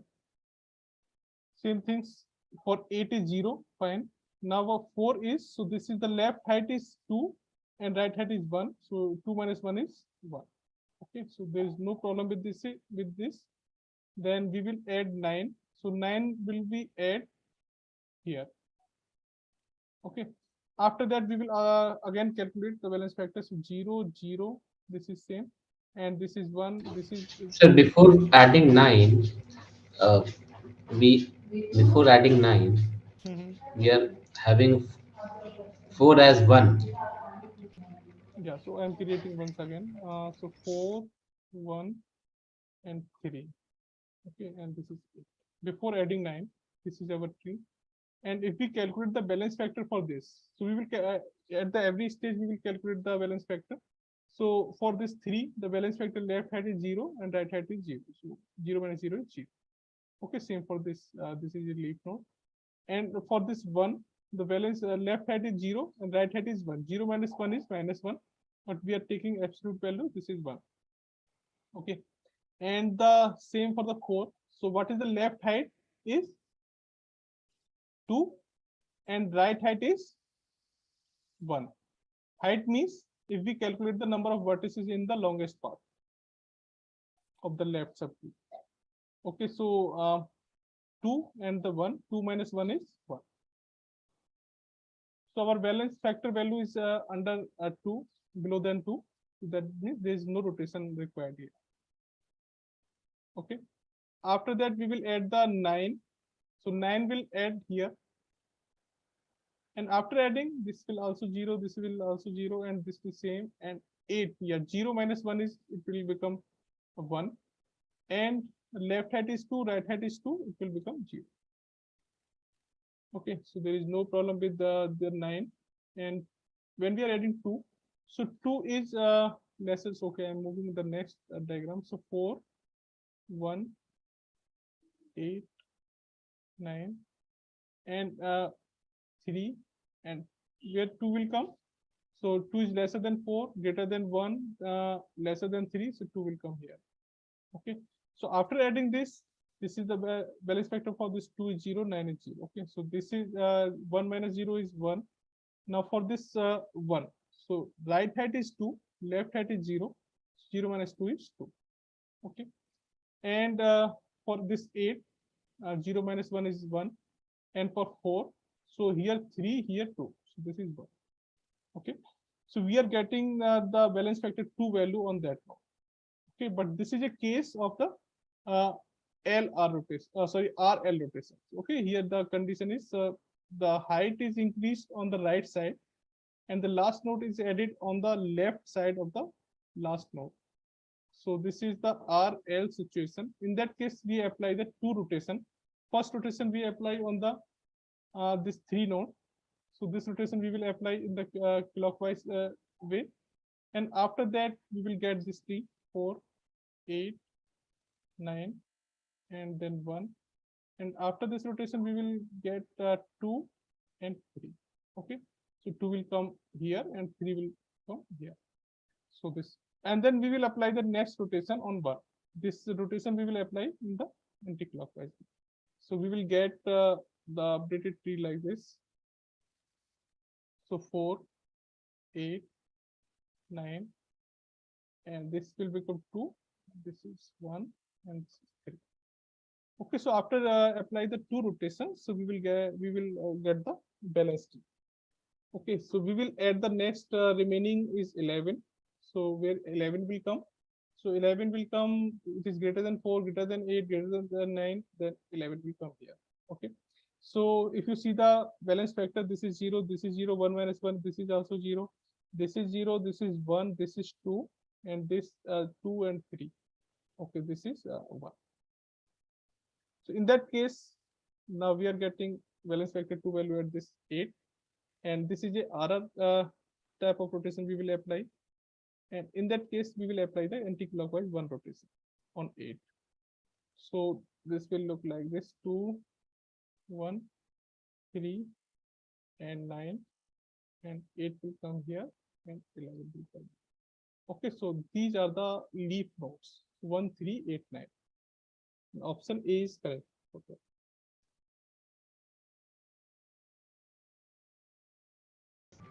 So when it is LR or RL, so we are always rotating from the bottom one. Yes, bottom one. And also we sometimes there is one condition comes. So for example, if we are adding a node, so there is a chance we are getting 2 value here, and also we are getting 2 value here. Okay, so we will always apply the our rotation on the lower, from the first from the bottom, which are coming. Okay, so in that case, don't apply the rotation directly here. Just apply the rotation from the bottom side, which are coming first. Okay, so after applying the rotation on this node, this will also reduce. AVL So tree is here, a special binary tree, right? Binary search tree. Yeah, it's just that we do rotation and balancing. Yes, so after rotation, our balance search tree property should be maintained, and the balance height should be balanced in the left subtree or left on the right subtree.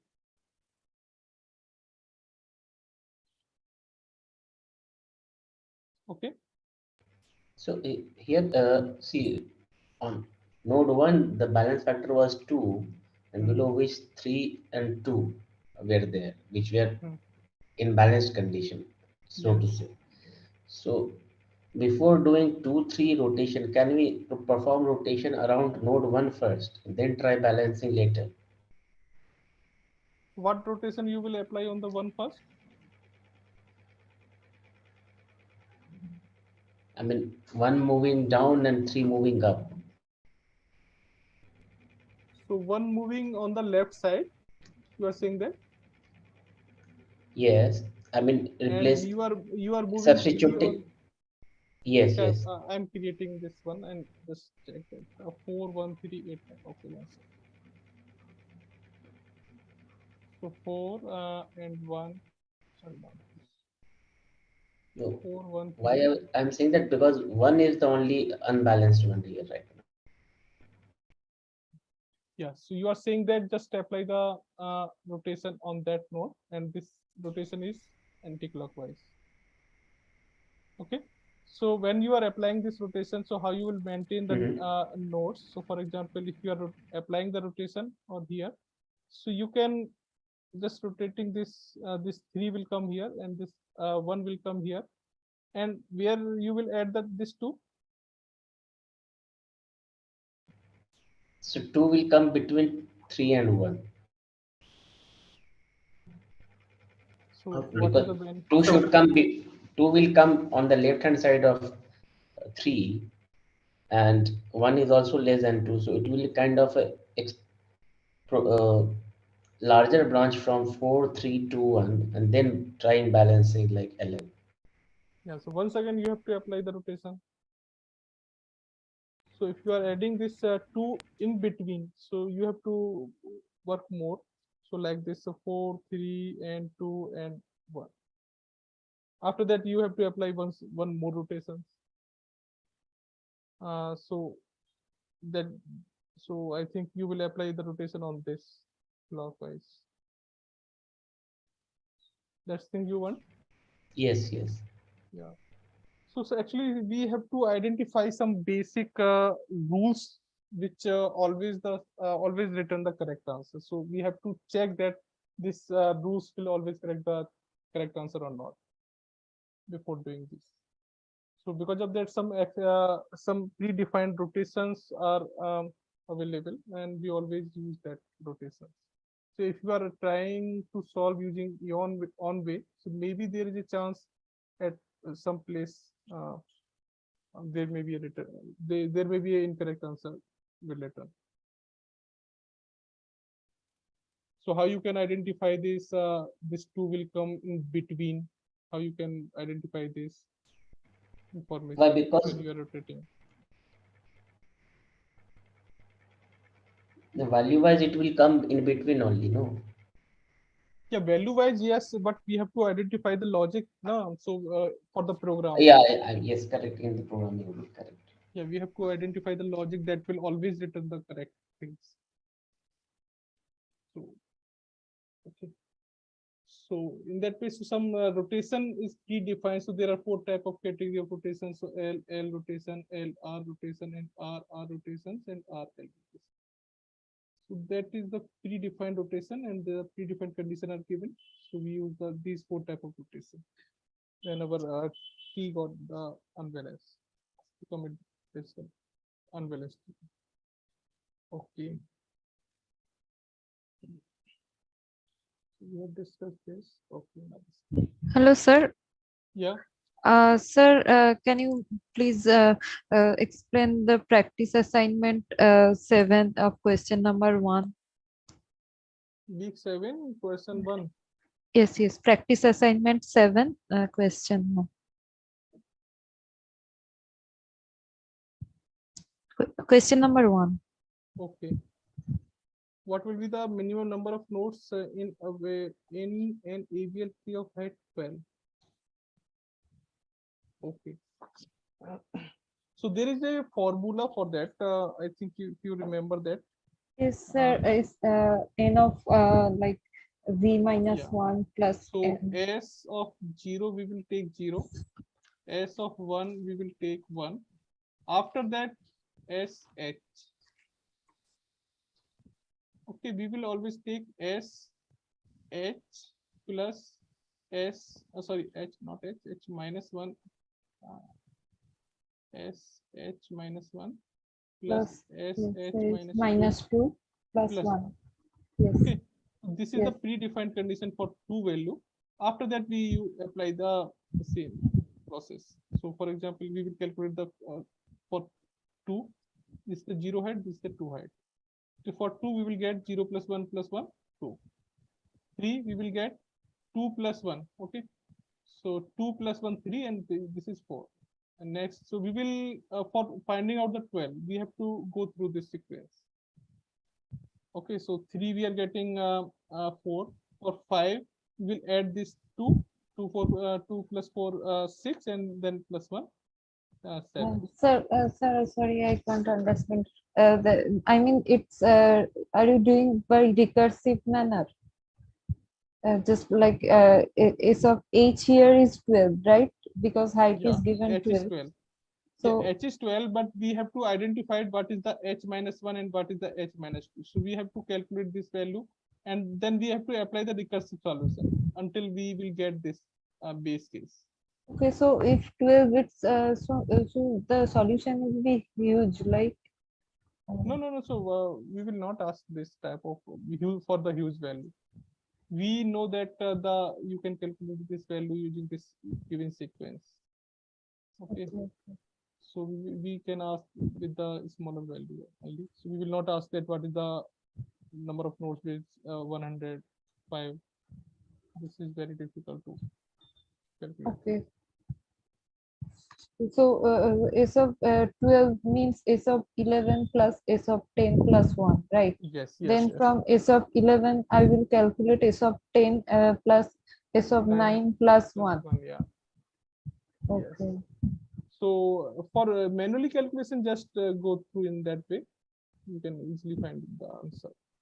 Sir, Because- that part, what did you do? I couldn't understand. 2, 2 means 3, 4. So the same things. I'm moving from the lower value to this 12 value. Okay, so Okay. 2 I have calculated using this these two values. So 0 plus 1 plus 1. This is 2. So that means for height 2, our minimum number of nodes is 2. Now we are calculating for 3. Okay, so we are adding just the previous two heights value. So this is 2 and this is 1. 2 plus 1 is 3 and 3 plus 1 is 4. Okay, sir. I have understood now. Yes. Yeah, so same for the Thank next 4. So this is 2 plus Okay. 4, 6 and 7. Next is 5. So 4 plus 7 is 11 and then 12. In that way, I am coming to the 12. Okay. Thank you. Yeah, this is just like a Fibonacci series. Yeah, correct.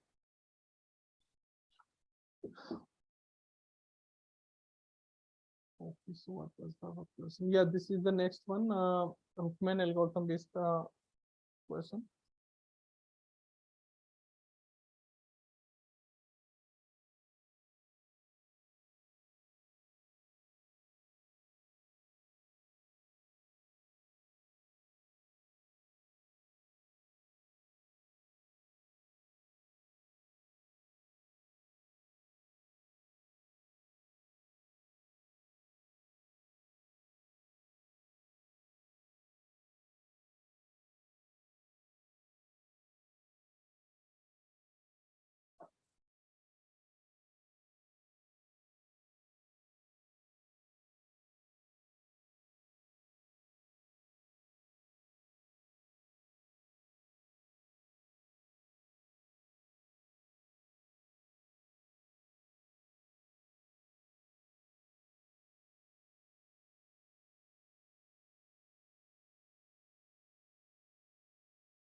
Okay, I'm sending the link of the slides in the chat box. You can use if you require.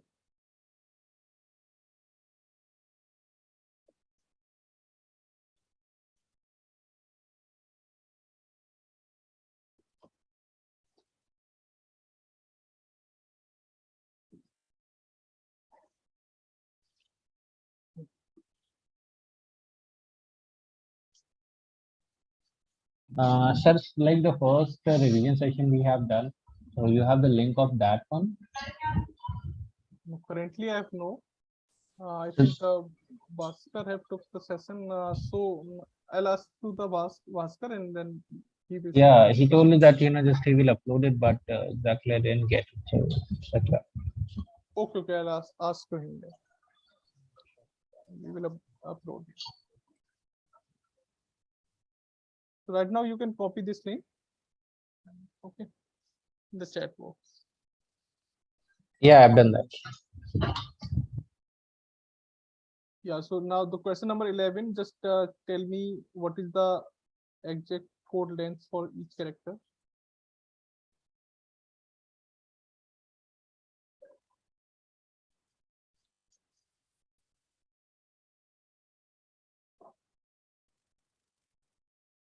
So 11 is B, A, 3, 1, 4, 3.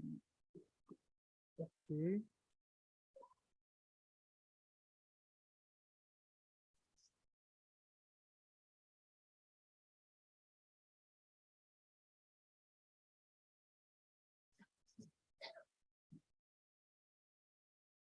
So answers are not given in the slides. So I think I've mentioned the answer, or you can also calculate the answer. I'm not sharing the answer in any way.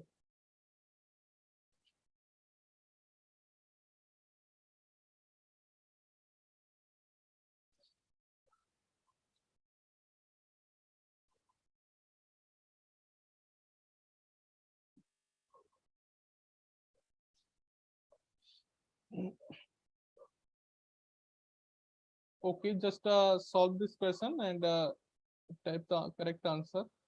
Only I've received one response from your side.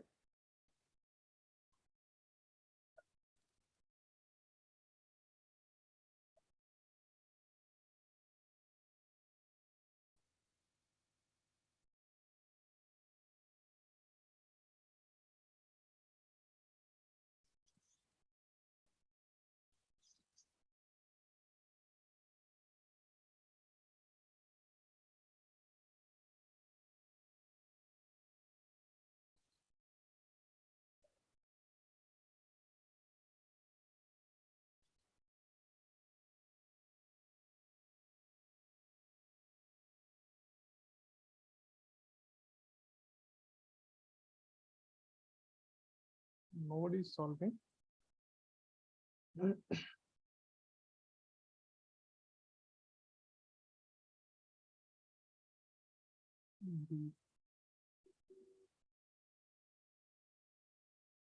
Okay, so let's discuss this. A26, B, so A10, sorry.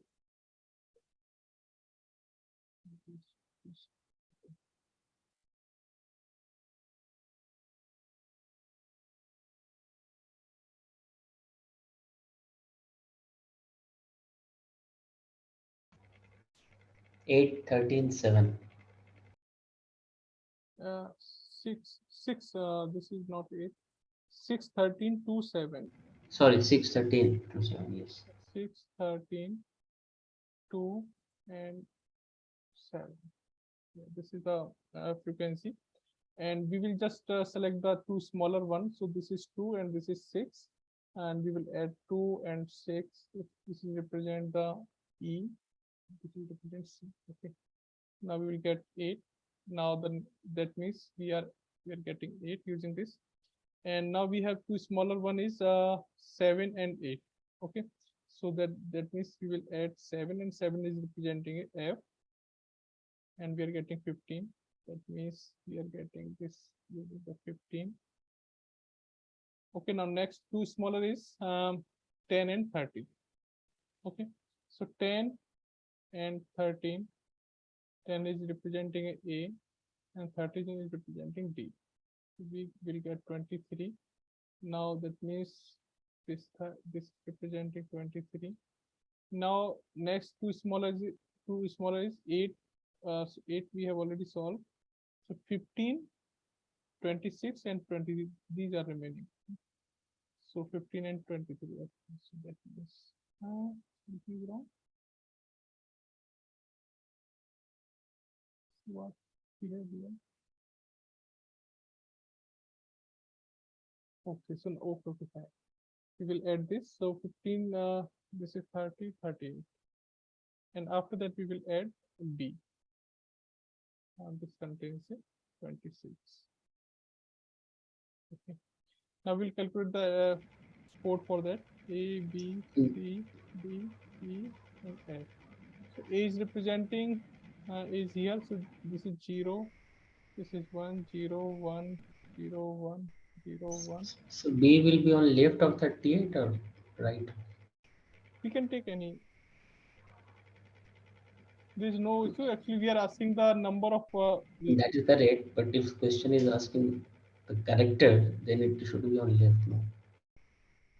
I mean 0, 0 or 0, there is 1. no specific rule for that actually. Okay. If we are getting the same values, then how you can define? Okay, so there is no specific rule for that. Which our sometimes we take the smaller value on the left side and the greater value on the right side. But what we will do if we are getting the same value. In that case, we can take any on the left or right. In that case, the answer can be different. Okay. Okay, so but our code will always be a prefix code. So A length is 0, this is 3, and B length is 1, and C length is 1, 2, 3, 4, and D length is 1, 2, 3, and E length is 1, 2, 3, 4, and F length is 3. So 3, 1, 4, 3, 4, 3. Then option 3, 1, 4, 3, 4, 3. Yeah, B is the correct option for that. So B is the correct answer. Now next is we have discussed now this one.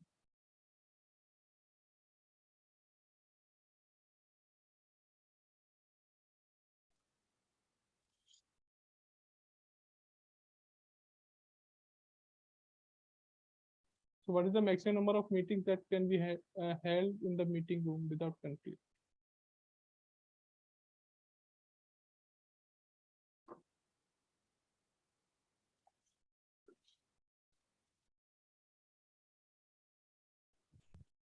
Hello, sir. Yeah. Sir, in previous question, the left-hand side edge would be 0 and right-hand side edge would be 1, right? For every node. Okay. Yes. Yeah. Yes. Correct. Okay. Yeah.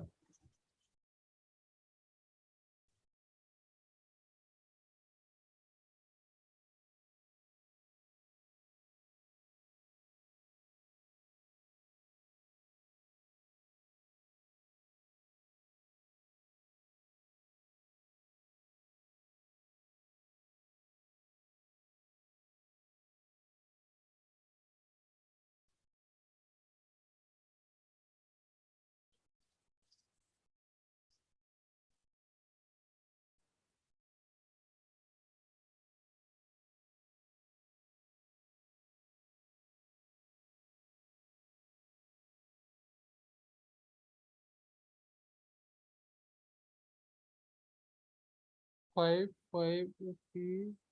So it is also have the unknown. Yeah. 5.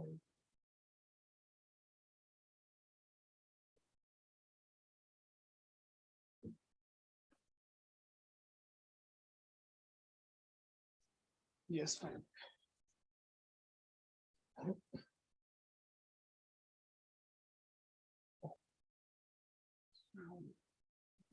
So 5 will be the answer.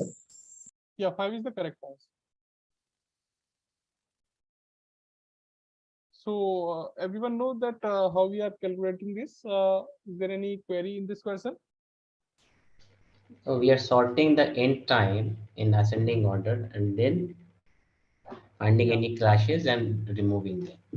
Yeah. Then we are selecting the activity if the starting time is greater or equal to the ending time, then we are selecting. Otherwise, we are not selecting. So yeah, that is the correct. Fine. 5 is the correct answer. Okay. So now this is the next one. If anyone have any query in the previous question, then you can also ask and I'll explain. Can you give us, repeat what you said, the logic in solving that? Sorry. This one. So first we will sort the activity according to the end time. Okay, just I am explaining this.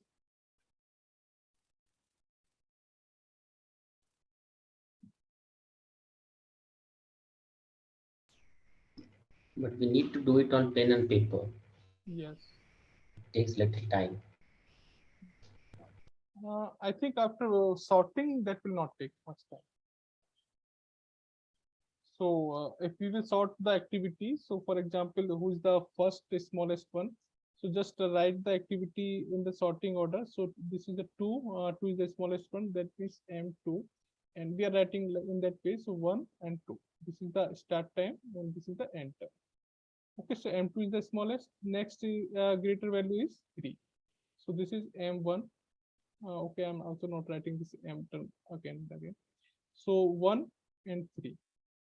Okay, next bigger value is this 10.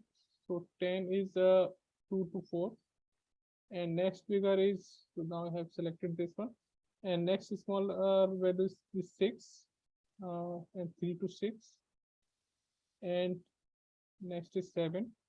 Okay, so this 7, 3 to 7. And next one is 8. So this one. Sir, here on a screen you can do tick mark, but in exam we need to reproduce on pen and paper the entire table, then do tick mark. Okay. Yeah, that will take some time. Yeah. Yes, sir. So this last activity, this is 8 actually. Now next is 7. This is 6 to 8. 8. And next one is 9. 3 7 to 9. And this 10. This is 9 activity, but 6 to 10.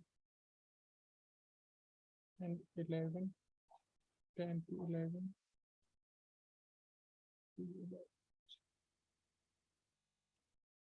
Okay. And next is 4. 10 to 12. And this is 5. 12 to 13. Okay, after sorting this, we can simply calculate the solution. So we will start from the first and then we will select it. Okay, this is the first. After that, we will compare the ending time of the previous activity and the starting time of the next activity. If the starting time of the next activity is lesser than of the ending time, we will not select that. If it is equal or greater than of the ending time of the previous selected activity, then we will select. Okay, so in the second case, this one value is lesser than 2, we will not select. Okay, so in the next step, this 2 is equal to the ending time, so we will select it. Now the ending time is this, we will compare against this 4. So now the next activity, this 3 is lesser than 4, we will not select. This 3 is lesser than 4, we will not select. And now 6, yeah, 6 is greater than this 4, we will select it. Now the ending time we will compare against this. So 7 is lesser than 8, we will not select it. 6 is smaller than 8, we will not select it. Now 10 is greater than, okay. So 10 is greater than this 8, we will select it. Now ending time is this. Now next 10 is smaller than this 11, we will not select it. And now 12 is greater than this 11, so we will select it. So total 5 activity we are selecting. Answer is 5. This is the maximum possible. So it is not in the option, I think. This is an NET type question. I think there is no option for that question. Okay, okay. Okay. So next is this one. This is based on the lateness algorithm, minimum lateness algorithm.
Option D.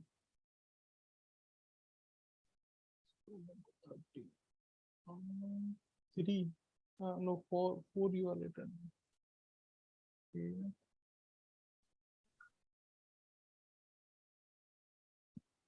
So here the question is what is the question? What will be the value of minimized maximum lateness among lateness of all activity? Okay, so we will arrange these activity in that way. So if we calculate the lateness value for all the activity, so the maximum value should be minimum in all possible arrangement. So that value we have to return. Answer is 3, sir. Answer is answer is actually, I will explain that. Just try to solve first.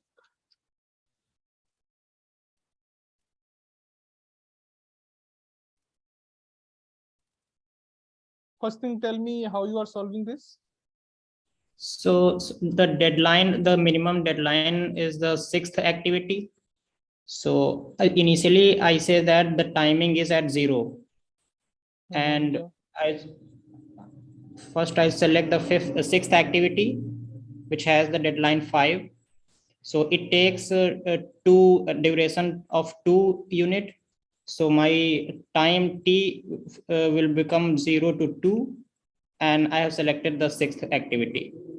Now my time is 2. Now I select the next minimum deadline activity, which is the first activity. Yeah, that is the correct way. But how your answer is returning 3 according to this way?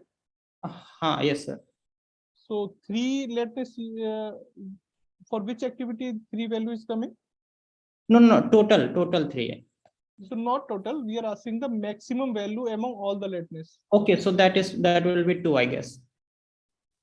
Okay. Because it will be for the activity, the last activity when we choose the 5th activity. Yes, correct. Yeah, answer is correct. Now 2 is the correct answer for that.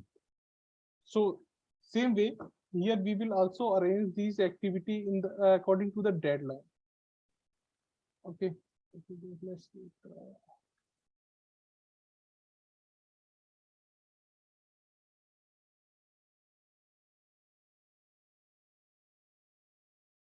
So this is the activity, and we will first step is we will arrange this activity according to the deadline. So what will be the activity will come, this activity 6 will come first, and the duration is 2, and the deadline is 5. Okay, for that. And after that 1, 4, and 6, and then 2, 2, and 7.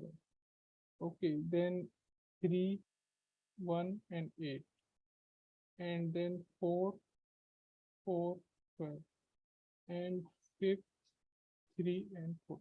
So this is the sorting arrangement. After that, we will apply the selection. So we will select the first this activity 6, and we will start from the 0. And after 2, this activity, so total duration of the activity is 2. This duration is given to complete. Okay, so after 2 duration, it will complete. Okay, so at this step, it is completed now. So here deadline is 5. That means we have calculated, we have completed this 6 activity before the deadline. That we can see that there is no lateness for this 6 activity. We will mention that 0. This is the lateness value. Okay, so this is duration, and this is deadline.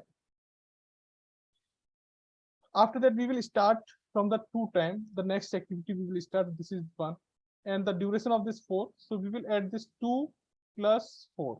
Okay, so now this value is 2, and this 2 plus 2 is the next step is it will become 6. That means ending time is 6 when we have completed the second activity. So, and what is the deadline for that is 6. Okay, so that means we are completing on the time. So the lateness is 0 for that also. Then we will start the next activity. This duration is 2. That means we will start 2. The total time is now 8. The duration is 2. Now we are completing at 8, but deadline is 7. That means we are late 1 time. Here lateness is 1. Now we will select next. So the duration of for this is 1. So only 1, and the completion time is 9 for that. Okay, so same things for 3. Here the deadline is 8, but we are completing at 9. So that means the lateness is 1 for that. After that, the next activity is 4, and 9 plus 4 is 13. And here we are also completing this The deadline is 12, but we are completing at 13. So lateness is 1. And same things for the last activity 3. Now completion time is 15. Is there any place where I am wrong? So 13 now, okay, 13 plus 3 is 16, sorry. 13 plus 3 is 16. So the deadline is 14. So we are letting 12. So here the maximum value in all the lateness value is 2. This is we are asking. What is the meaning of minimize? minimize? Minimize, yeah. Yes. Yeah, minimize things. We can arrange these activity in different way. Okay, in that place we can also find the these lateness in the different. So maybe we will find out the maximum value, the greater value for this maximum lateness. So for example, if we arrange, if we are not following this increasing order of the deadline, if we just randomly apply the logic, for example, if we directly apply this logic, we are just selecting this activity. Okay, so we So are the starting. phrase minimize maximum lateness is not clear. Okay, what will be the value of minimized maximum lateness? Yeah, so though this is the actually basic algorithm. So algorithm contains these terms to minimize lateness algorithm. If you know that of the BK. So what it return? It return the minimum lateness value. Minimum lateness means maximum lateness value. Okay. So I mean, this is the most optimum thing we can choose as a Yes. set of activities. Yes. So here we are returning the maximum lateness value among all the lateness, and that should be minimum. If you have to find what is the maximum lateness, in that case, how we have to work? Maximum lateness means these things. Here we are getting all the lateness for all activity, and what is the maximum lateness value? So what is the maximum lateness value is 2. Here. No. This 2 is coming based on what are the arrangement sequence what we made. If Yes. the sequence or arrangements are made differently, there may be different lateness value come. That is 3 or 5 kind of So thing. in Correct, no? in that case, definitely we will get the greater value correspond to this. So there will be a maximum also. The term called minimized maximum value, like that, there may be a maximized maximum value. How to go about it in this case? No, so maximized. How you can say that? Here we are actually multiple combinations are possible now in this. Multiple combinations are possible. So maybe for this combination, this is the optimized combination is giving 2. Suppose there is a 4 different combinations giving 5, 7, 9 kind of thing. No? Okay. 9 may be the maximum, and we don't know how many combinations can come like this. Yeah, so this is our main goal, na? So we have to find out the arrangement. So where the maximum value should be minimum in all possible cases. All possible this question is okay. This question is okay. I'm just trying the some deviation, alteration or variation kind of thing. Okay, fine. So here, if you see this algorithm in BK, so our main goal is to minimize the maximum lateness value. Yes. Okay, so this is our main goal of this algorithm. So here answer is 2 for that. Meaning the most optimal maximum lateness.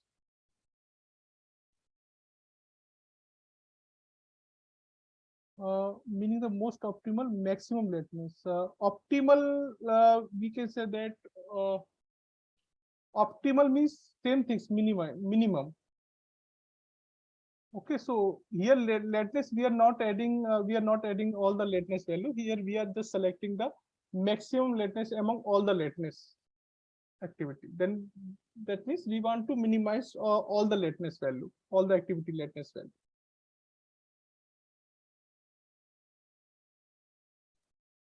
Okay, so next problem is this 14.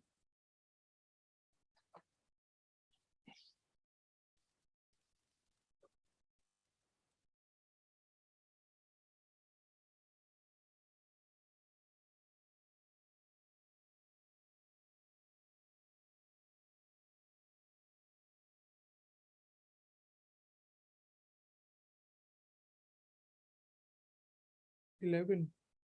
Oh, I think you have already solved earlier.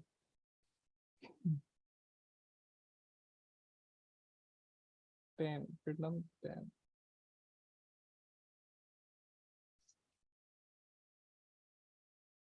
Vietnam is written 10 answer. Okay. Others? Yes, 11 is coming. Okay, 11. Okay, okay, fine. Sir, can you explain 11. This inversion pair? Yeah. Okay. So 6, 5, 1, 4, 2, 3. 6, 5, 1, 4, 2, 6, 5, 1, 4, 2, 3. So what is the inversion pair represent it that if we mention the index for this, so 0, 1, 2, 3, 4, 5. Okay. And what is the shortest order corresponding to this sequences? 1, 2, 3, 4, 5, 6. Okay. So in our sequence, how many elements are coming in the unordered way? How many pairs are available that are not coming in the shortest way? So that thing we are actually want to calculate. So if correspond, so this is the shortest sequence. So if we mention that correspond to 6, so 5 value in the shortest sequence, 5 value should be come before the 6. That means there is one pair 6, 5. And okay, so 6, 1, this is also not a correct order. So we can also write 6, 1. 6, 4, this is also in a not a correct way, correct order. 6, 4 we can write. 6, 2 we can also write, and 6, 3 we can also write. Okay, so these 5 pair we have found first. Now we will check for the with respect to the second element. So 5, 1, okay, 5, 4, and 5, 2, and 5, 3. This is also not in our sorted order. And next things, 1 with respect to 1. Okay, if you see the right elements, so all elements are greater. That means the order is correct with respect to 1. Okay, if we select the 4, if you see that for the 4, so 4, 2, this is not the correct order according to the shortest list. Okay, so 4, 3, this is also not correct according to the shortest order. And again 2, 3, so that this is the correct order. 3 is coming after 2. So these are the pairs. We can this pair is called the inversion pair. So how many numbers are there? So this is 5 plus 4 plus 2. This is 11. Okay. Okay. So you can also calculate this using the graphical things. Sir is explained in that way. So just create a edge. Just connect the every value by other value. 1, 1, 4, 4, 2, 3. This is the graphical way. So here just count the points, crossing points. So 1, 2, 3, 4, 5, 6, 7, and 8. So here it is cutting 2 lines. So 7 and 8. Okay. 9. Okay, I missed something. 1, 2, 3, 4, 5. 6, 7, 8. Okay, there is one more also. 9 and 10 and 11.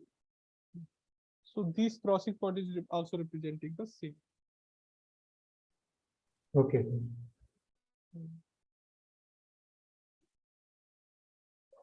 The maximized lateness in worst case should be addition of all individual lateness. No, but in problem statement here what we are asking that minimize maximum lateness among lateness of all activity. Yeah, that's okay. My thought was suppose here the question is framed optimal. Suppose Okay. we want to say what is the maximum that case, I felt that it should be addition of all the individual activities, lateness. Okay.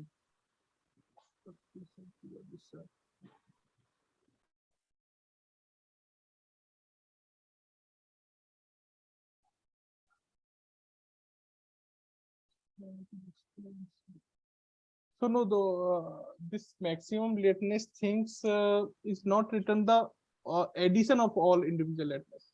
So there is a chance to return the incorrect. Oh, If we change the orders, for example, if two activity finish, I think the duration or I think maybe deadline is same. So there is some conflict. There is some condition where it fails. It condition is failed. okay. That means some dependent activity may be there. Yeah. So if two activity contain the same value of the duration or maybe same deadline, so or we can change the order. Okay. In that case, the value can be different of this sum of the all lateness. Okay. Okay. Okay, I'll remember that. What is the exact counter example? Okay. So this is the answer 11 for this question. You can post this question in the on the discussion. I reply. Yeah, yes. Okay. Okay. So next 15th question is this. This is related to the MOM algorithm, median of medians.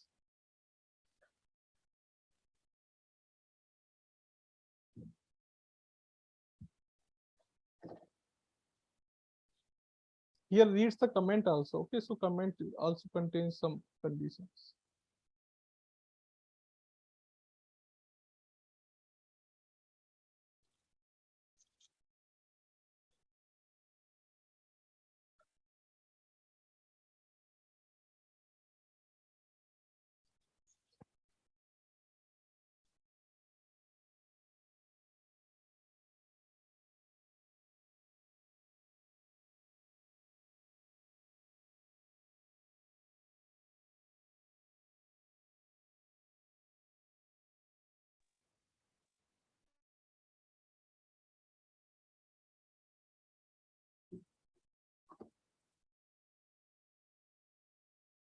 '21.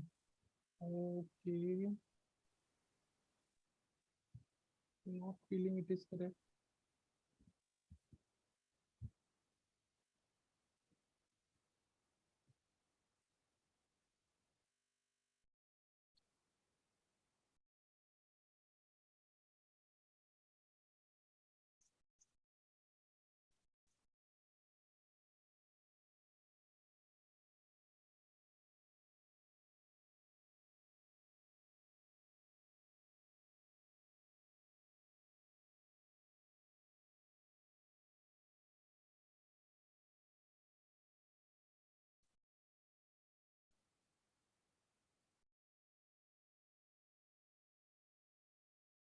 For the maximum lateness question, I'm remembering some.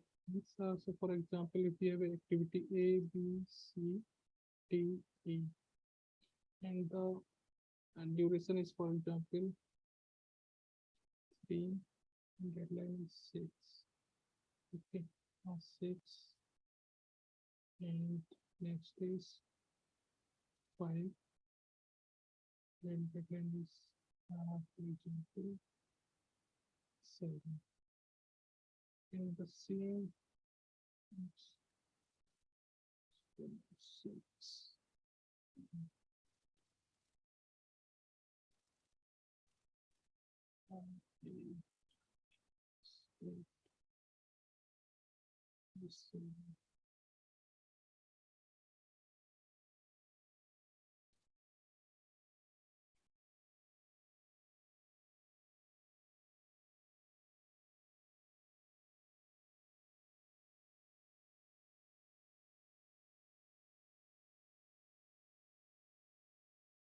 So for example, if we have this activity schedule and I have already arranged these activities, so who is asking this person?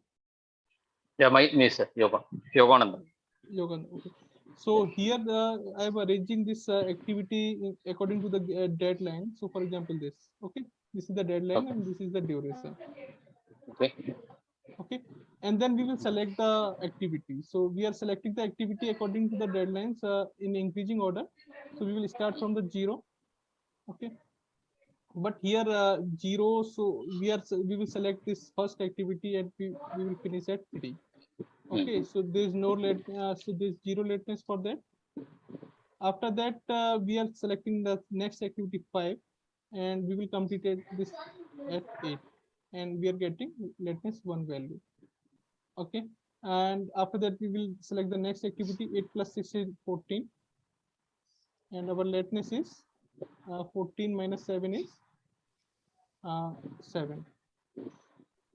Okay, next activity is for example 2, so this is 16 and our lateness is 16 minus 8 is 8 and next activity is 1, so this it will complete on 17 and 17 minus 9 is 8.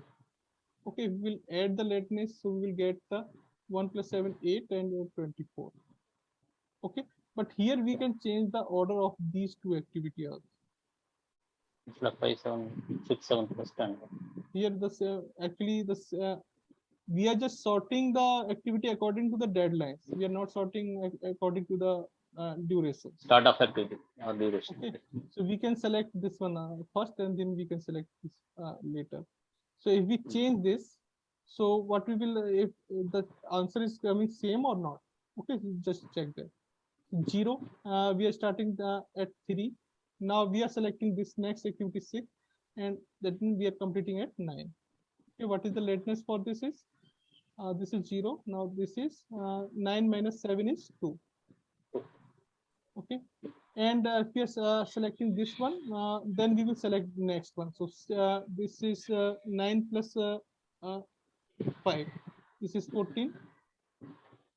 Okay, so 14 minus 7 is 7. Okay, now next is 2, 16. 16 minus 8 is 8 and next is 17 and 17 minus 9 is 8. Now you can see that the answer is changed. Here you are getting 25. Yeah, answer is changed. Answer is changed. Okay. That means whatever the statement I made is wrong. But there is a furthermore late values there. That is what is the question. So for that some algorithm and what is that in which case it is giving a maximum lateness.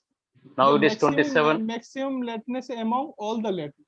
Yes, if you yes, see yes. the if you see the all maximum lateness in among all the value, you will get Yeah. the same answer.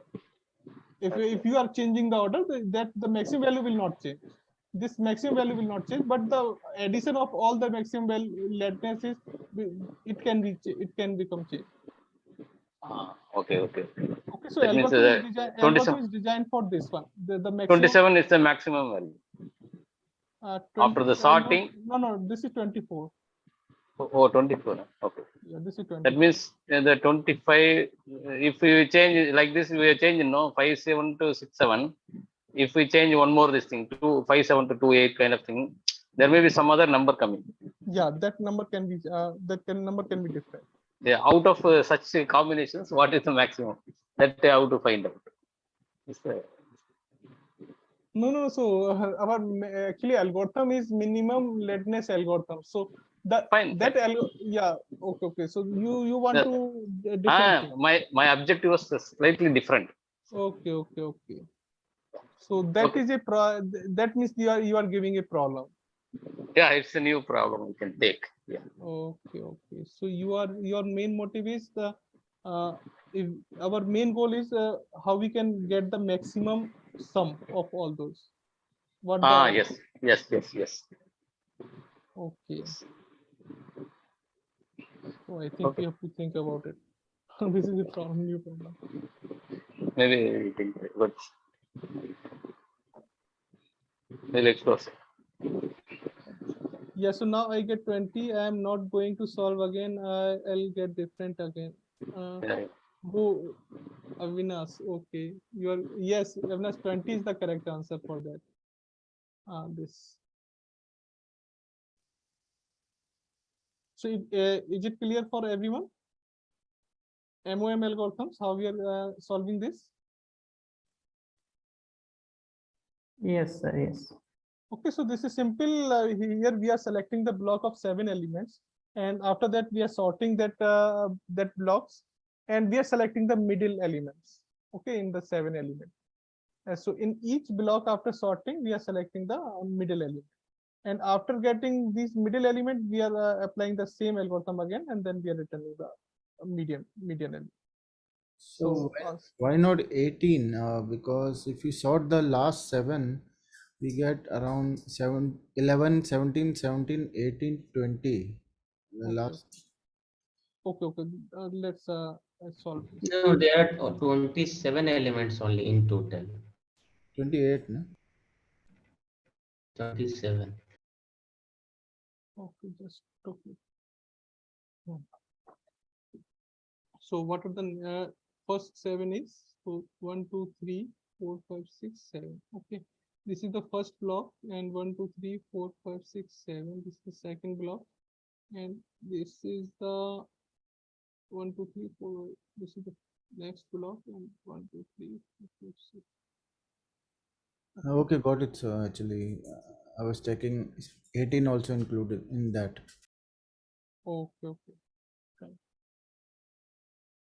Sridhar is getting 19. Okay, then I am solving this.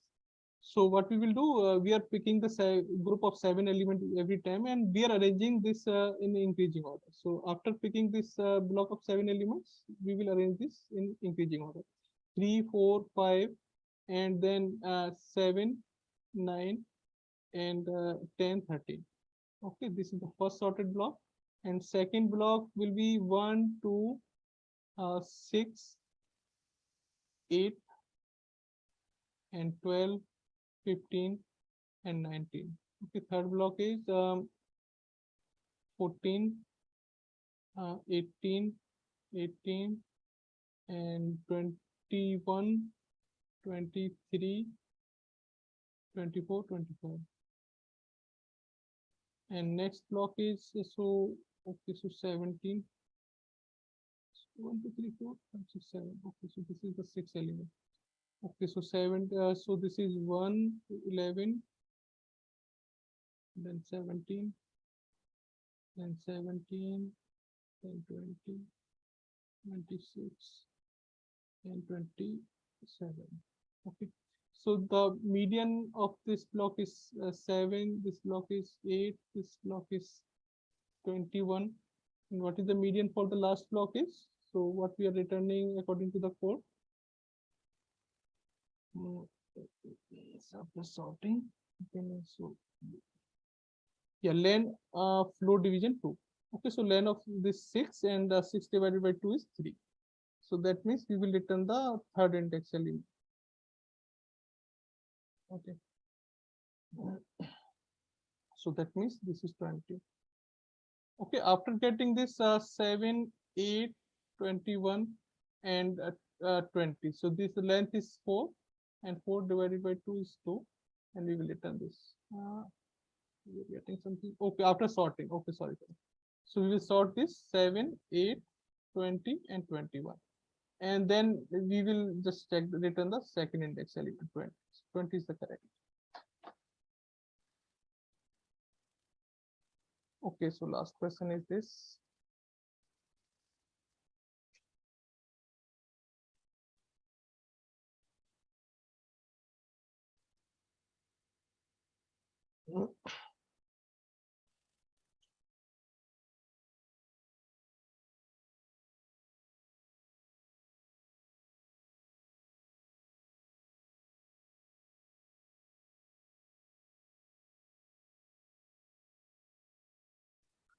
See.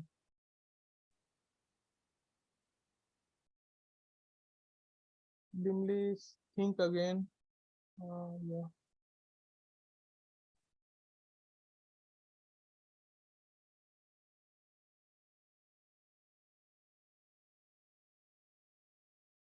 Agnes is saying D.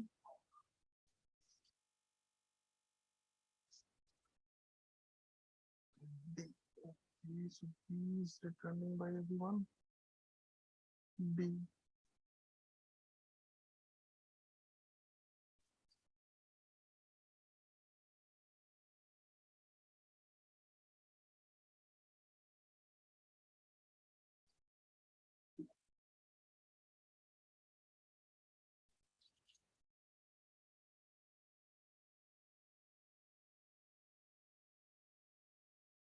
Okay, so in last we are getting the answer B from many.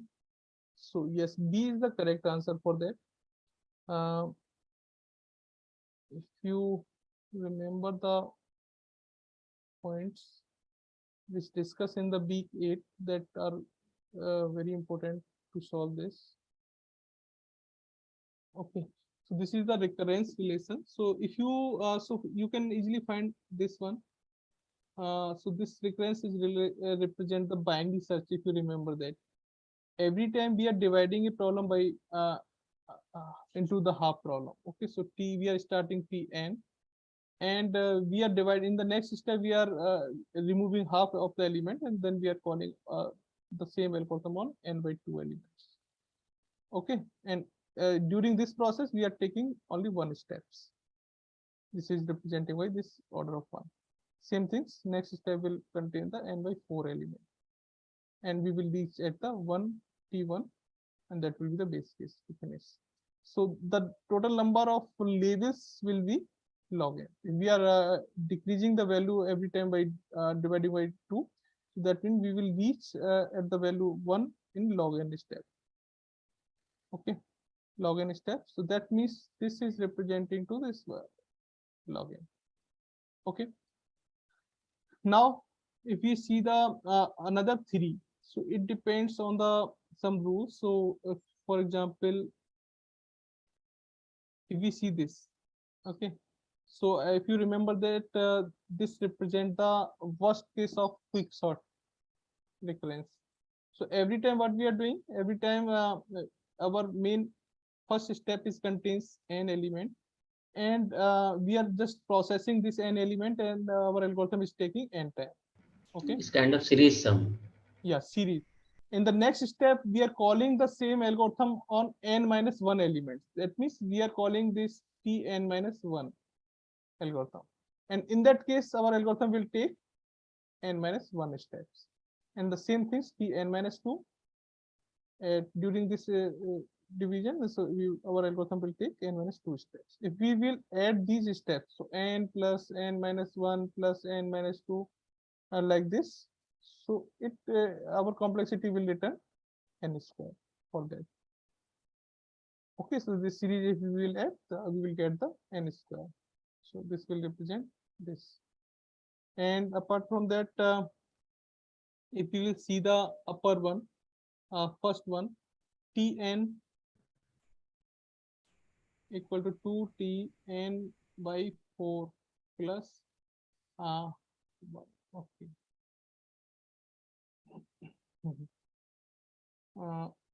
Order of n. Order of n. Okay. So here you can see that how our number is increasing or decreasing. So here every time what we are doing. So if you see that our what is our tree structure tn, and we are dividing, we are calling 2 times. So first contains the n by 4 element, and second is also contain t n by 4 element. Okay, so is at this place our algorithm is taking order of n time, that means n operations. And for this problem, so if we are applying this t on n by 4 element, that means total number of steps is required n by 4, and same for this n by 4. Okay, if we will add these steps at this level, so we are getting n by 4 plus n by 4, that means n by 2. Okay, so in the next step, same things, t n by 4 again, so that means n by 8, and t n by 8. Same for this t n by 8 and t n by 8. Okay, so we will get n by 8 step for this, n by 8 step for this, like this. And we will add this n by 16 or n by 8. Okay, 1 second. Yeah. Yes, correct. N by 16. Okay. We are dividing by 4. So 16. Okay. So 16, 16, 16, and then 16. And we add this. So this is n by 16. So this is equivalent n by 4. Okay, so every time our number of steps are decreasing. If you see that in the first level we are getting n, in the next step our total number of steps n by 2, and next steps n by 4 we are getting. So our every time we are, our total number of steps are decreasing by 2. So in that case we can directly select the complexity order of so this fn. We can directly select the complexity this order of n. So for this algorithm, so for this recurrence, our complexity will be n.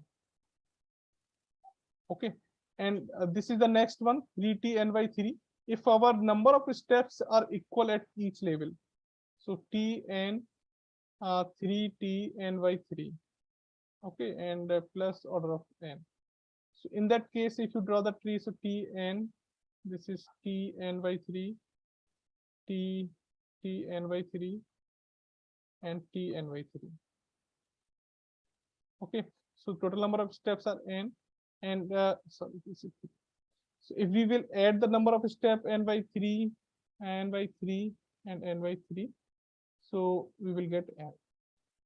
Okay, so same at the next level we will get the same n steps after summing up.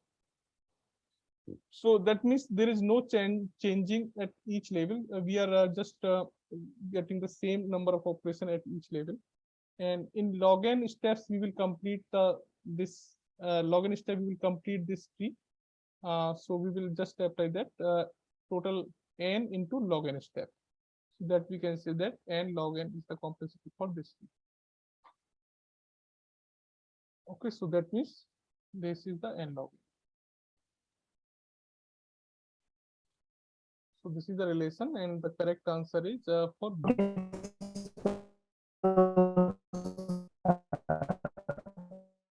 Your voice is very lots of breaking. Who is telling? Hello.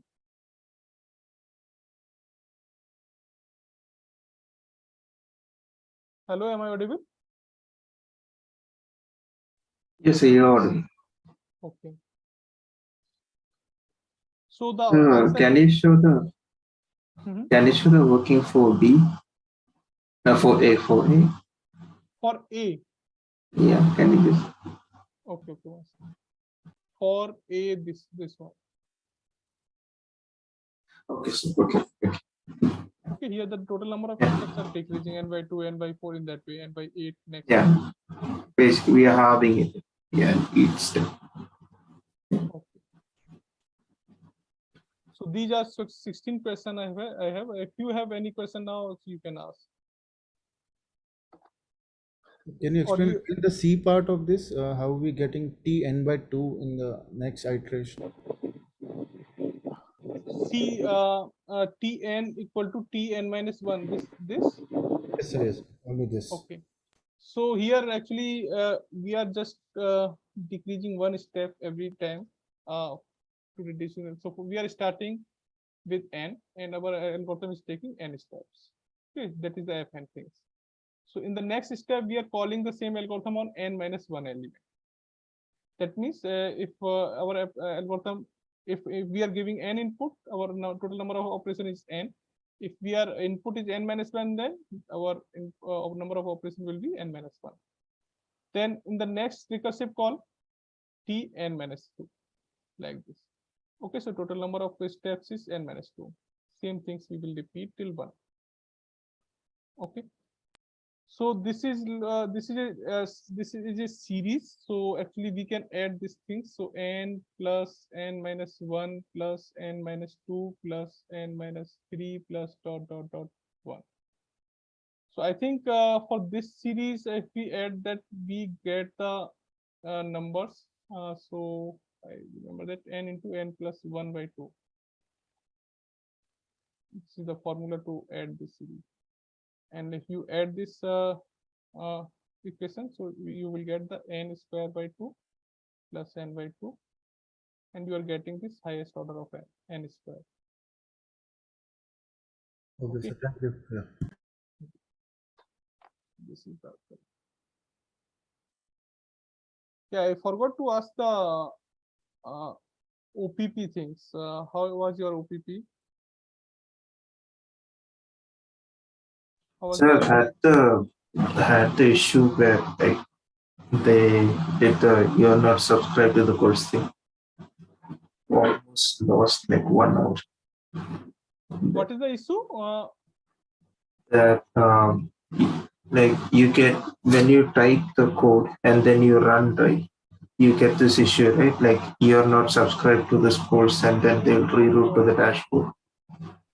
Okay, so you got this error message repeatedly. Huh? Yeah, and like I basically lost the whole code because like it was during the test run. Okay, I think that issue comes when you are not doing any things on the system. No, You sir, are like not I you are not was, clicking anywhere, or you are not doing clicking anywhere. yeah, like you have this thing, right? The portion, the read place where you Okay, so I think you can write the mail regarding this. So I think some operation team is working on that regularly. They are trying to solve this. If you're not doing, for example, if you're not doing anything for 10 minutes, 15 minutes on the system, for not clicking anywhere, so yeah, at that time because this error comes. yeah, because it takes time to like write the full code, right? So when you maximize this thing, the place where you write the code and you type and like I did the test run.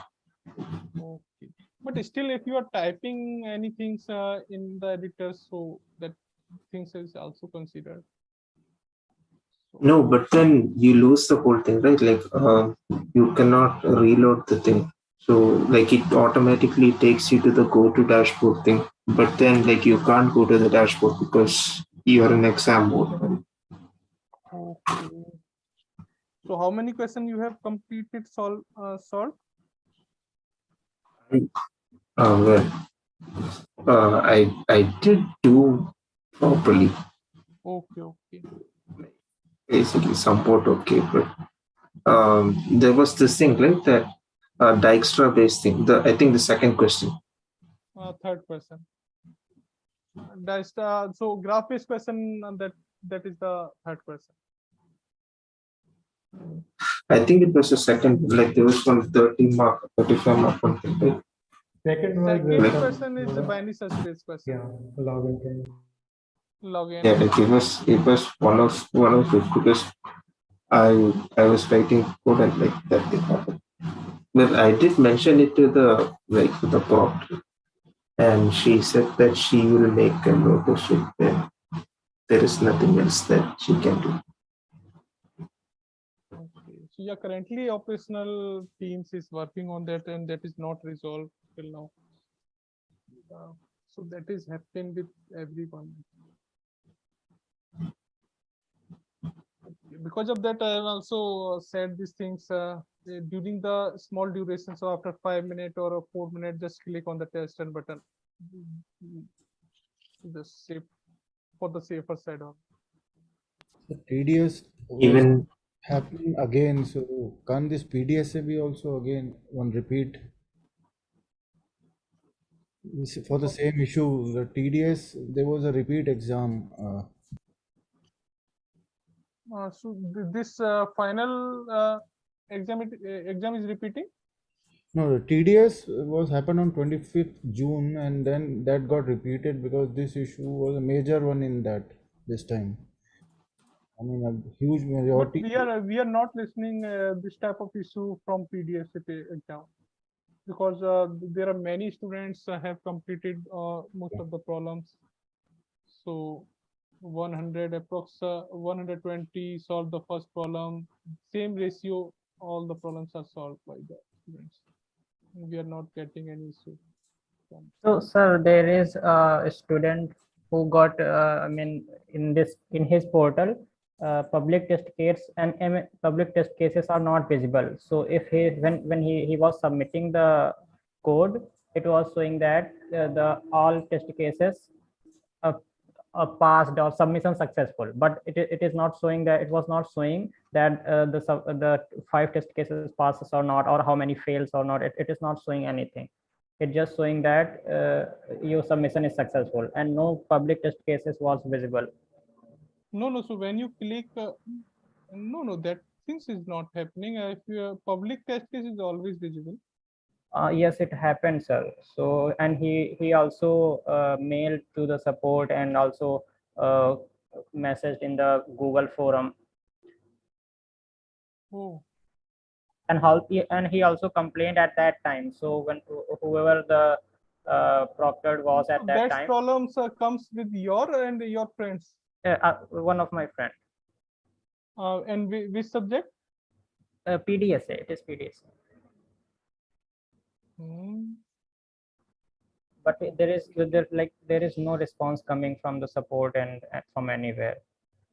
Actually, at that time, so lots of email they are receiving, so they are trying to return all the mails one by one. So it will take, maybe it will take some time. Okay, so I mean he should wait, right, for some time.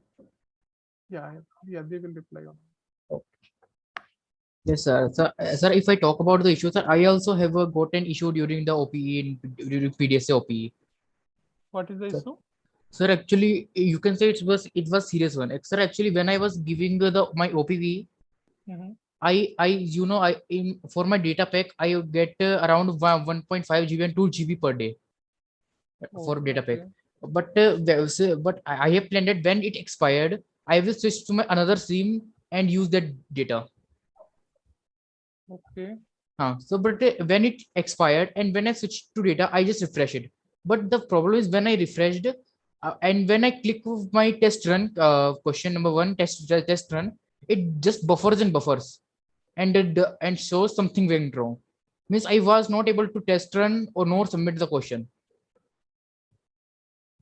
Either if your net is disconnected, maybe for small fraction of time, so definitely no, sir actually OPV was a 2 hour. So after half an day, I have also another OP of DBMS in the morning.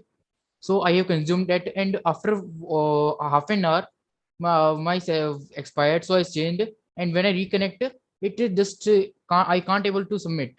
I can't able to just test run even, not submit. You have mentioned these things to the proctor of. Yes, sir. I mentioned to the proctor. He just he asked me to check whether location is successful. If the site has access to the locations, or all necessary permissions are approved or not. I checked all permissions are approved. The device has elections to my locations. Okay. But the another fact is that this question was only for one question. This problem was only for one question, and I can run the other 3, but not that question. First question number 1. It was, I think, of linked list. Yeah, that is the linked list. Yes, that's the easiest I found actually, and yeah, that's the easiest question, and it contains the 20 marks. Yes, sir. This was the easiest, and I was sure that I can solve it, but I don't know why this issues arrive. Yes, so far in my friend's case, all test cases are visible, but in the linked list question, in that question only the public test cases are not visible. It's not like for all questions, for like for particular question. When we reconnect, maybe there's an issue like it was not able to connect to the backend for processing the code. Okay. Means connection was not re-established with the backend processor of the Python which processes the code. This for my point POV, I think this was the issue for me. Yes, and he was also saying that for the third question, which was using the Dijkstra algorithm, when we have to track the path. So in that question, when he submitted, so it was like it directed him to dashboard, and all the code, whatever it was written there, all code was completely become empty. So he has to write it again, and it happened 2 times. Okay. Yes, sir. Okay, We so regarding this, just write the mail to the support team, and we will also discuss these things with the operational team. yes, sir. Sir, How we actually, I can- mailed the support team, and they asked me to submit this on the discourse form. Okay, so just post on the discourse also, and tag the operational team. Operational team. And I think for there's a problem on go back to this thing. You're not subscribed. Yes, sir. It is very clearly mentioned. Sir, No, that's it the is common clear. issue. No, that is common issue which we are facing even during our submission on regular weekly assignments. Okay, there just we'll have to put back. If we go back, whatever the latest typed messages will be available. That is my experience. Yeah, I've just seen. click on the back button on And the browser.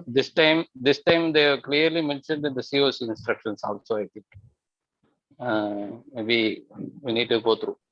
This is my view. Oh, Regarding the node Maybe it question, is. yeah. That issue was cleared by faculty when they said that if it is coming that oops, something went wrong error, then you just have to click on the back button on the top left corner. So it won't do anything if you click there. Yes, Your yes. code will be there. Your code will not Yes. go in. Yeah. Yes, someone say there are very different kinds of small issues or big issues. Even they were. So just like in my friend's case, it was really big issue. I mean, he got really disappointed. He worked really hard for that, and then due to these reasons, he wasn't able to do well. Yes, sir. So I am also was very sad because the easiest question which I have sure that I can do it. I was not able to submit it. No test on it. Okay, so definitely we will ask to the operation team how we can correct these things or improve these things during the OPP exam. Okay, you can just submit. You can just write the mail to the support these things, and we will also discuss this. will solutions for OP be shared? Currently not shared. Okay, so we will share. Yeah. So I think we will share it. Because in the first question regarding the link node, although I found it, I thought it'll be very easy, but I was not able to get the data. So was we supposed to use the input function to get the? No, just write that. I think it's only 8 to 10 lines are need to written in between the functions. Yeah, but the So starting point, I was not getting the whole list. I was not able to extract the beginning only. So that question could not be solved. I think in that there is a function definition. You just have to write the working of that function. Yeah, so I think I remember the numbers of so approx 180 students solved this problem is correctly. So out of how many? Out of 553 approx. Okay. So in total 550 students in this term. No. There are many students that are not present in the OPP. Oh. Yeah. And Like they did there not are attend the also, there is a big number those who got the 0 marks also. This is also a big number.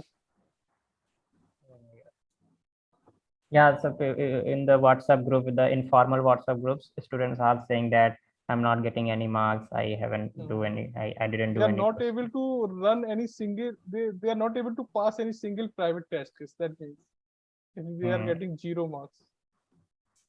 Yeah, if they pass at least 1 or 2, like they'll get proportional marks. Achha, so that's why I mean faculty didn't put any passing criteria separate for this OPP. Otherwise, so many students are going to fail. No. Actually, you can think in the different way. we are not putting any criteria to pass in the OPP exam. Because of that, the students are not doing well. Oh, That is okay. If we Yeah. put if we set any criteria to pass, for example, 40 numbers should be this minimum. Is there in this Java? this needs to be communicated to MLT also, I think, sir. Is there in MLT, it is becoming very difficult. They put 40% as criteria So in I one of think the then I think it is going to come later Please, terms. Yeah, make definitely. If it we will get the uniform. same result continuously, so definitely we will put the passing criteria. It's in Oh Java. my God. In Java, it Yeah. is compulsory now. Yes, Java is compulsory. I think system command is also. Yes, yes, yes. 45% there is a minimum. One of the OPP, you should get 45% minimum. So can we have a Yes, I repeat? have all. One more try, because last year also in Python everybody got one try for the first batch, I think. Just a request. I mean, it's all up to you. Actually, that is not possible, I think, at this stage. Oh, okay, sir. Sir, in the second question for binary search, I passed all the private test cases, but one public test case was wrong. So will I get full marks for the question? Yes, definitely. Okay. So why your public test case is failed? I think you are missing some corner case. Yeah, that it was the sorted list which I missed. Completely sorted list. Okay. So in that public test cases in the second question where we have to find the minimum index, like the minimum element. So in log n time. So when I run for the first time, only 3 public test cases passed. One was not passed just because of time exceeded. And then I run it again, then all the time was that error was gone when I run it again. I mean, actually, then in that case, what happened is you written the code that is also a log n complexity, but maybe your code contains some extra things on the same order. So that means your solution is nearest to the required solution time. Okay. Because of that, this sometimes it render passing can be possible if you are providing the same complexity solution. So when I run it again, then there was no error. I didn't change anything. I didn't change anything in code. I just run it again. That means your solution is closely to the required solution. But nobody can pass this problem by giving the order of n solution. First, I tried. I sorted the list and then find the minimum. That seems you can just type the simple yes. command. I did first. Yeah, so I think one or two public test case can be passed. No, in my case there was no test case that passed. Oh, okay. 0 out of 5. I think so. 2 public test cases are very small, so that can be passed. Yes, public pass, but in private. Yeah, private, all the test cases are very long. Yes. In private, when I sorted and find the element, then in private test cases there was no test case that passed. But it took me 1 hour to do that question. So I did first, second, and third. So fourth, I didn't get the time to do. Okay, that is a good number. I was very happy. I was expecting only 1 question, but I did 3. More than 75% number. That means you are coming in top 100. That's nice. Okay. And what is the level of exam? It was really easy, sir. I mean, that was I'm saying. I was expecting only 1 question to do. I was very nervous. So when I see the exam, like when I saw the questions, I was very happy. I thought that I can do all questions, but the third question took some time, the extra one. Okay. So that is also related to the same algorithms. You can apply either Dijkstra or Bell-based. Can we apply their Prim's algorithm? So what was the question? Question is asking for the shortest path. Yes. From source to destination. No. How you can apply the Prim's algorithm? Prim's gives the shortest path to not shortest path. Minimum. The total minimum distance, total minimum weight. of the Okay, field. okay, okay. So The Dijkstra algorithm is exactly similar to Prim's algorithm. You know the Prim's that's why algorithm? that creates some confusion. So first I thought of applying Prims. So then I thought when I first I applied Dijkstra. If it won't work, then I will apply Prims. Okay, But it okay, worked fine. in Dijkstra.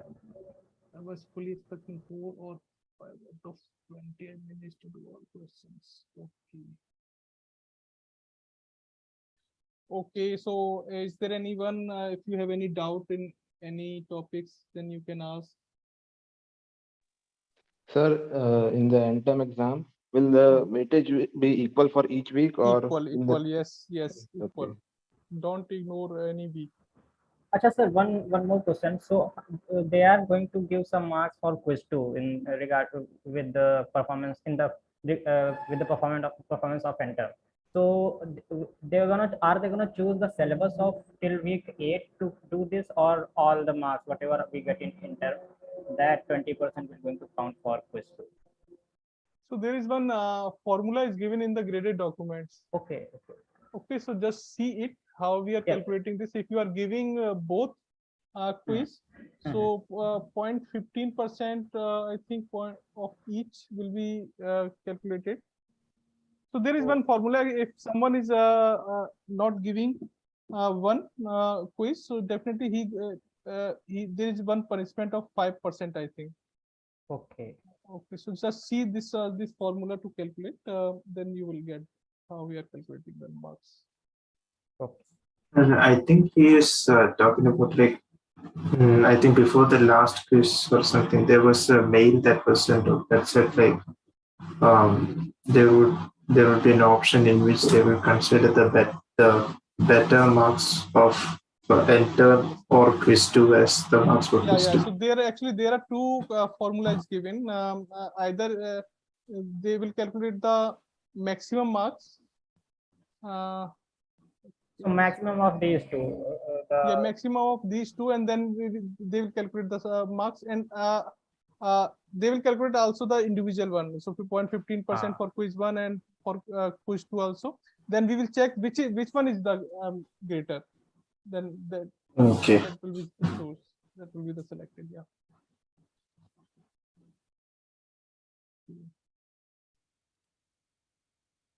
Okay, so any query, other query related to the topic, and there's Friday is the last session of the 3 weeks, 9, 10, and 11, and syllabus for the end term is complete from week 1 to week 11. So don't ignore it. Someone is saying that more part will come from the later weeks. So that is not the condition in PDSA. So syllabus is equal for each week. So there may be some up and down, but approx equal. How many questions can we expect? 30. 30, okay. 30 questions total. Yeah. So here the time is doubled now. So in the normal quiz, how much time you are getting in the normal quiz? 1 hour. 1 hour. And what is the time for end term? 1.5. 1.5. Only half an hour and more. So Yes. in quiz you are getting 1 hour. In the previous terms, I think 45 minutes students are getting. So I think 15 minutes is increase in this term. Okay, so I think that's for less subjects or something. If they took less subjects, I think there is something like that. Okay, otherwise in quiz 45 minutes is allocated. I think I remember that. And in the end term the time is doubled, 45 into 2. Okay, so we're not getting 1 hour for in quiz, like we're getting 45 hours. So look, 45 minutes. 45 minutes. Yeah. In the mail, I am getting teaching Python internship. Are you guys gonna to do? So yes, I got this mail and I was.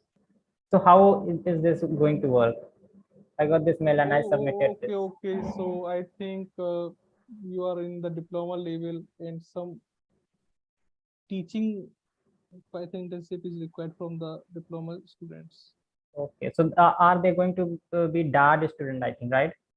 Yeah, so actually there's a one big group. The performance is very bad in the Python course. Okay. Okay, so I think you will get the teaching. Yes, I filled the form. Yeah. Okay. So are we getting only any certificate for that? Yeah, definitely. If you are teaching, then definitely you will get something. So the detailed information I don't know, but something is going on in that way. Yeah. We just half an hour ago we got this mail. Okay. Yeah, that thing is going on. So in the I think in the August month. Yes, 9. Yes, from 9th August to some 5th September. September. Yeah, I think this is the period. Okay, so when we are not going in the vacation time, I think. Yeah. So participated. Mhm. Okay. Yes. Okay. And okay, if you don't have any topic question to discuss. So the hardest topic for me is week 10, sir. I mean, I'm not getting. Which one? Which one? Week 10. So the automate. String matching. Yes, the automata and these things are not clear. I have watched the third time the videos. I watched all the videos third time, and now I'm getting slightly but not completely. Okay, so that automata things, actually that automata things is just giving some information to for the KMP algorithms, not that are not included too much, because the automata is the separate subject in the computer streams. So And don't go deeply inside, because this is a big area for the learning. And that one Rabin Karp algorithm, I mean, that is just go beyond my head when I was watching the video first time. Like when we are taking the modulo for, then this is I still face some problem to understand the Rabin Karp. So what problem you are facing? Rabin Karp is simple, basically. Just take the any value, prime value for the dividing the numbers. Actually, here we are just converting the text into numbers. After that, we just calculate the remainder things, and based on that remainder things, we just find out that if our string is matched or not. Okay. So first we calculate, I think, false For modulo. example, yeah, false positive, false modulo, that is No, not not in the Rabin Karp. Okay. So false positive, false things is come inside the KMP algorithms. Oh, that's where I got confused. No, not false. What is the false? False positive. Oh, One term sorry. is used Yes, in the false Rabin Karp positive. also. Yeah. So for False example, if we have this sequence, so 1, 2, 3, 1, 6, 1, 2, 1, 5, or 1, 2, and 3, 8. Okay, like this. So this is our text, for example. Okay, same pattern we will calculate we will just convert our text into the digits. Same things pattern we will convert into the digit. For example, our pattern is 12. Okay, and then we will just choose the q value. This q we will take the prime value, anything. So for example, we are calculating the prime numbers, for example, 7. Okay, after that we will calculate the remainder value for this 12 first. So what is the remainder value for this 12 is 5, correct? Hello. Yes, sir. Okay, so first things we will calculate the remainder value for this 12, and we are getting this 5. After that, we will repeat this process for the text. We will just select the value 2. So what is the length of the pattern is 2. We will select the 2 length text from the 2 length digit from the text, and then we will calculate the same things. So we will divide by the 7. What remainder we will get? 5.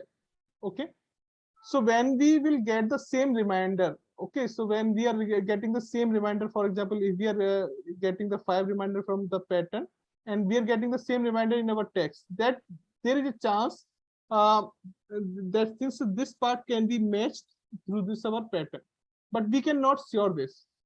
So in that case, we have to check these things. So we will just check this part. So we will compare this 1 2 and 1 2 separately. So that is the exact match or not.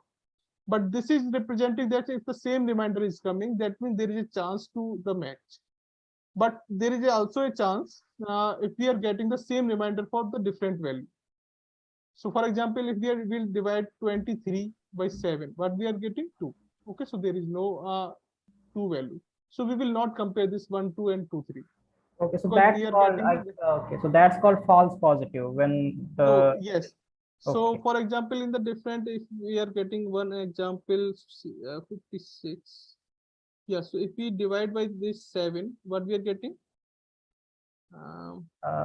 Yes, it is 5. Yeah, it is 5, 56, no? the closest 56. Yeah, 5. So here we are getting the same reminder. Okay, so there is a chance to match, but once again we will now match these things. So 1 2 and 6 1 we will match. So this is not matched. Okay, so this condition is called the false positive. Okay, okay. So we can check then, further by making another. After matching the reminder, then we will check the value also. Oh. If the reminder is not same, we will not check. We will skip that. That way we can reduce it to very yes. like a small set. Yeah. So this things is called the false positive. Okay. Okay, this is the inside the Raven car.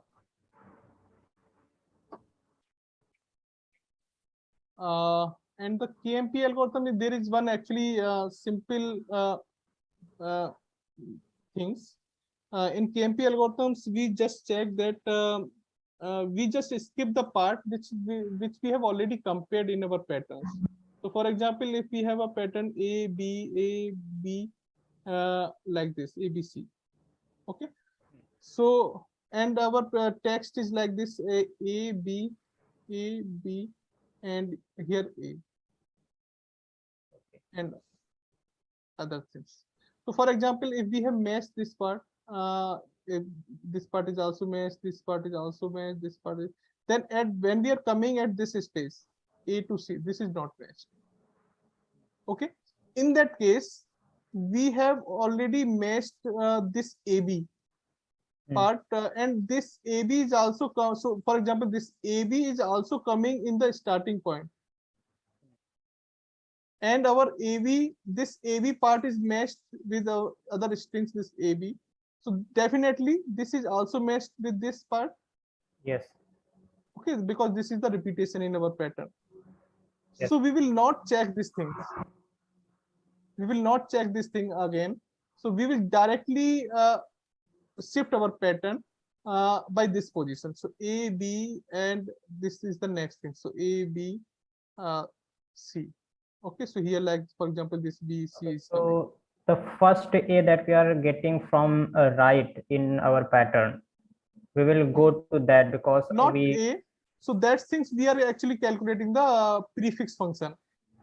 Prefix function, or what the call some name is given. Fail function, I think. Yes. Fail function. Yes, fail function. So what this fail function is representing, this fail function we calculate for the pattern. Okay, so and this fail function represent the information what the. So for example, if we calculate the fail function for this A, B, C, so fail function is represent that what the suffix part which is exact match with the prefix part of the string. Okay. Okay. So for example, if we calculate, for example, for this part, so this is a single string, we will not calculate for this. So in the second case, for example, if we will take this AB. So is there any prefix part is available which is exact match with the suffix? No. Because we can take the suffix this and we can select the prefix this. This is not matched. Yes. Okay, so in that case there is no. But here if we select A, B, A. So what is the length of the maximum suffix which is exact match with the prefix? 1. here. Yeah. So here this the length of this A is exact match this E. Okay. Okay. So in that case, definitely this is repeating part in our pattern. Yes. Okay. So our fail function, what we will calculate this? So A, B, C. So if we will calculate the fail function for this, so what value will come? So for this is 0. Okay. And this is also 0. No match for this as well. And for this A, so in that case, when we are taking this string, so one length prefix is matched with the suffix. So Okay. So here this is 1. okay. And if we will increase the length of the string A, B, now tell me what is the maximum length of the suffix which is matched with the prefix in this string? 2, I guess. Okay. So this is the maximum length of the suffix, which is also a prefix in this string. Okay. So this is 2. So this 2 value will come here. And if we will increase the next one, A, B.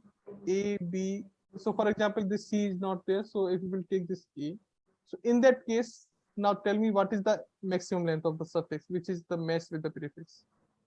I guess A, B, A. 2 1 3 or No. A, oh 3, sorry 3, I think. 3. So A, B, A. Ah, This is yeah. a suffix of this, and this is a prefix of this. Yes. In that case, 3 value will come. So this fail function is representing that what parts of the about part of the patterns is repeating. Okay, so that part we will not compare again.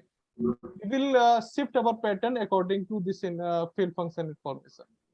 So in that case, if you found that this A and C is not matched, so we will shift by 2 position only, because this part is have already compared with this one, and this is repeated of this one.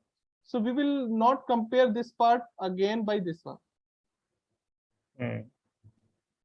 Okay, and Yes, we will shift our 2 position here, and then we will start comparison from directly here. So 1 A to A. Now it's clear. Okay, so now A to A match, B to B match, C to C match. Now the complete pattern is matched. Now it's So clear. here we are skipping this part. Yes. Using this fail function. Okay. Thank you, sir. Thank you. Okay. Yeah. So link I'm okay. I'm sharing again of the slides. I think I've already shared. Copy link. Yeah. Of the slides link I have sent again. Sir, what is important topic from week 11? So there is one session is remaining for on the Friday. So topic week 11 is also important. So there are many topics, maximum flow, linear programming, that's are important. And that's the last thing, NP, PNP, what is this type of things, what is the reduction? So these are some important topic. You can Yeah, there is 1 million reward for that. yes, someone found the solution for this thing. So definitely you can ask the question in Friday session. Yes, sure, sir. That will be the most important session, I guess. That is new for you. Actually, there is no quiz happen for that part. Okay. Okay, fine. So, okay. So I think we should close the session. Thank you all. Thank you, sir. Thank you. Thank you, sir. Have a good night, sir. Okay, good night to all.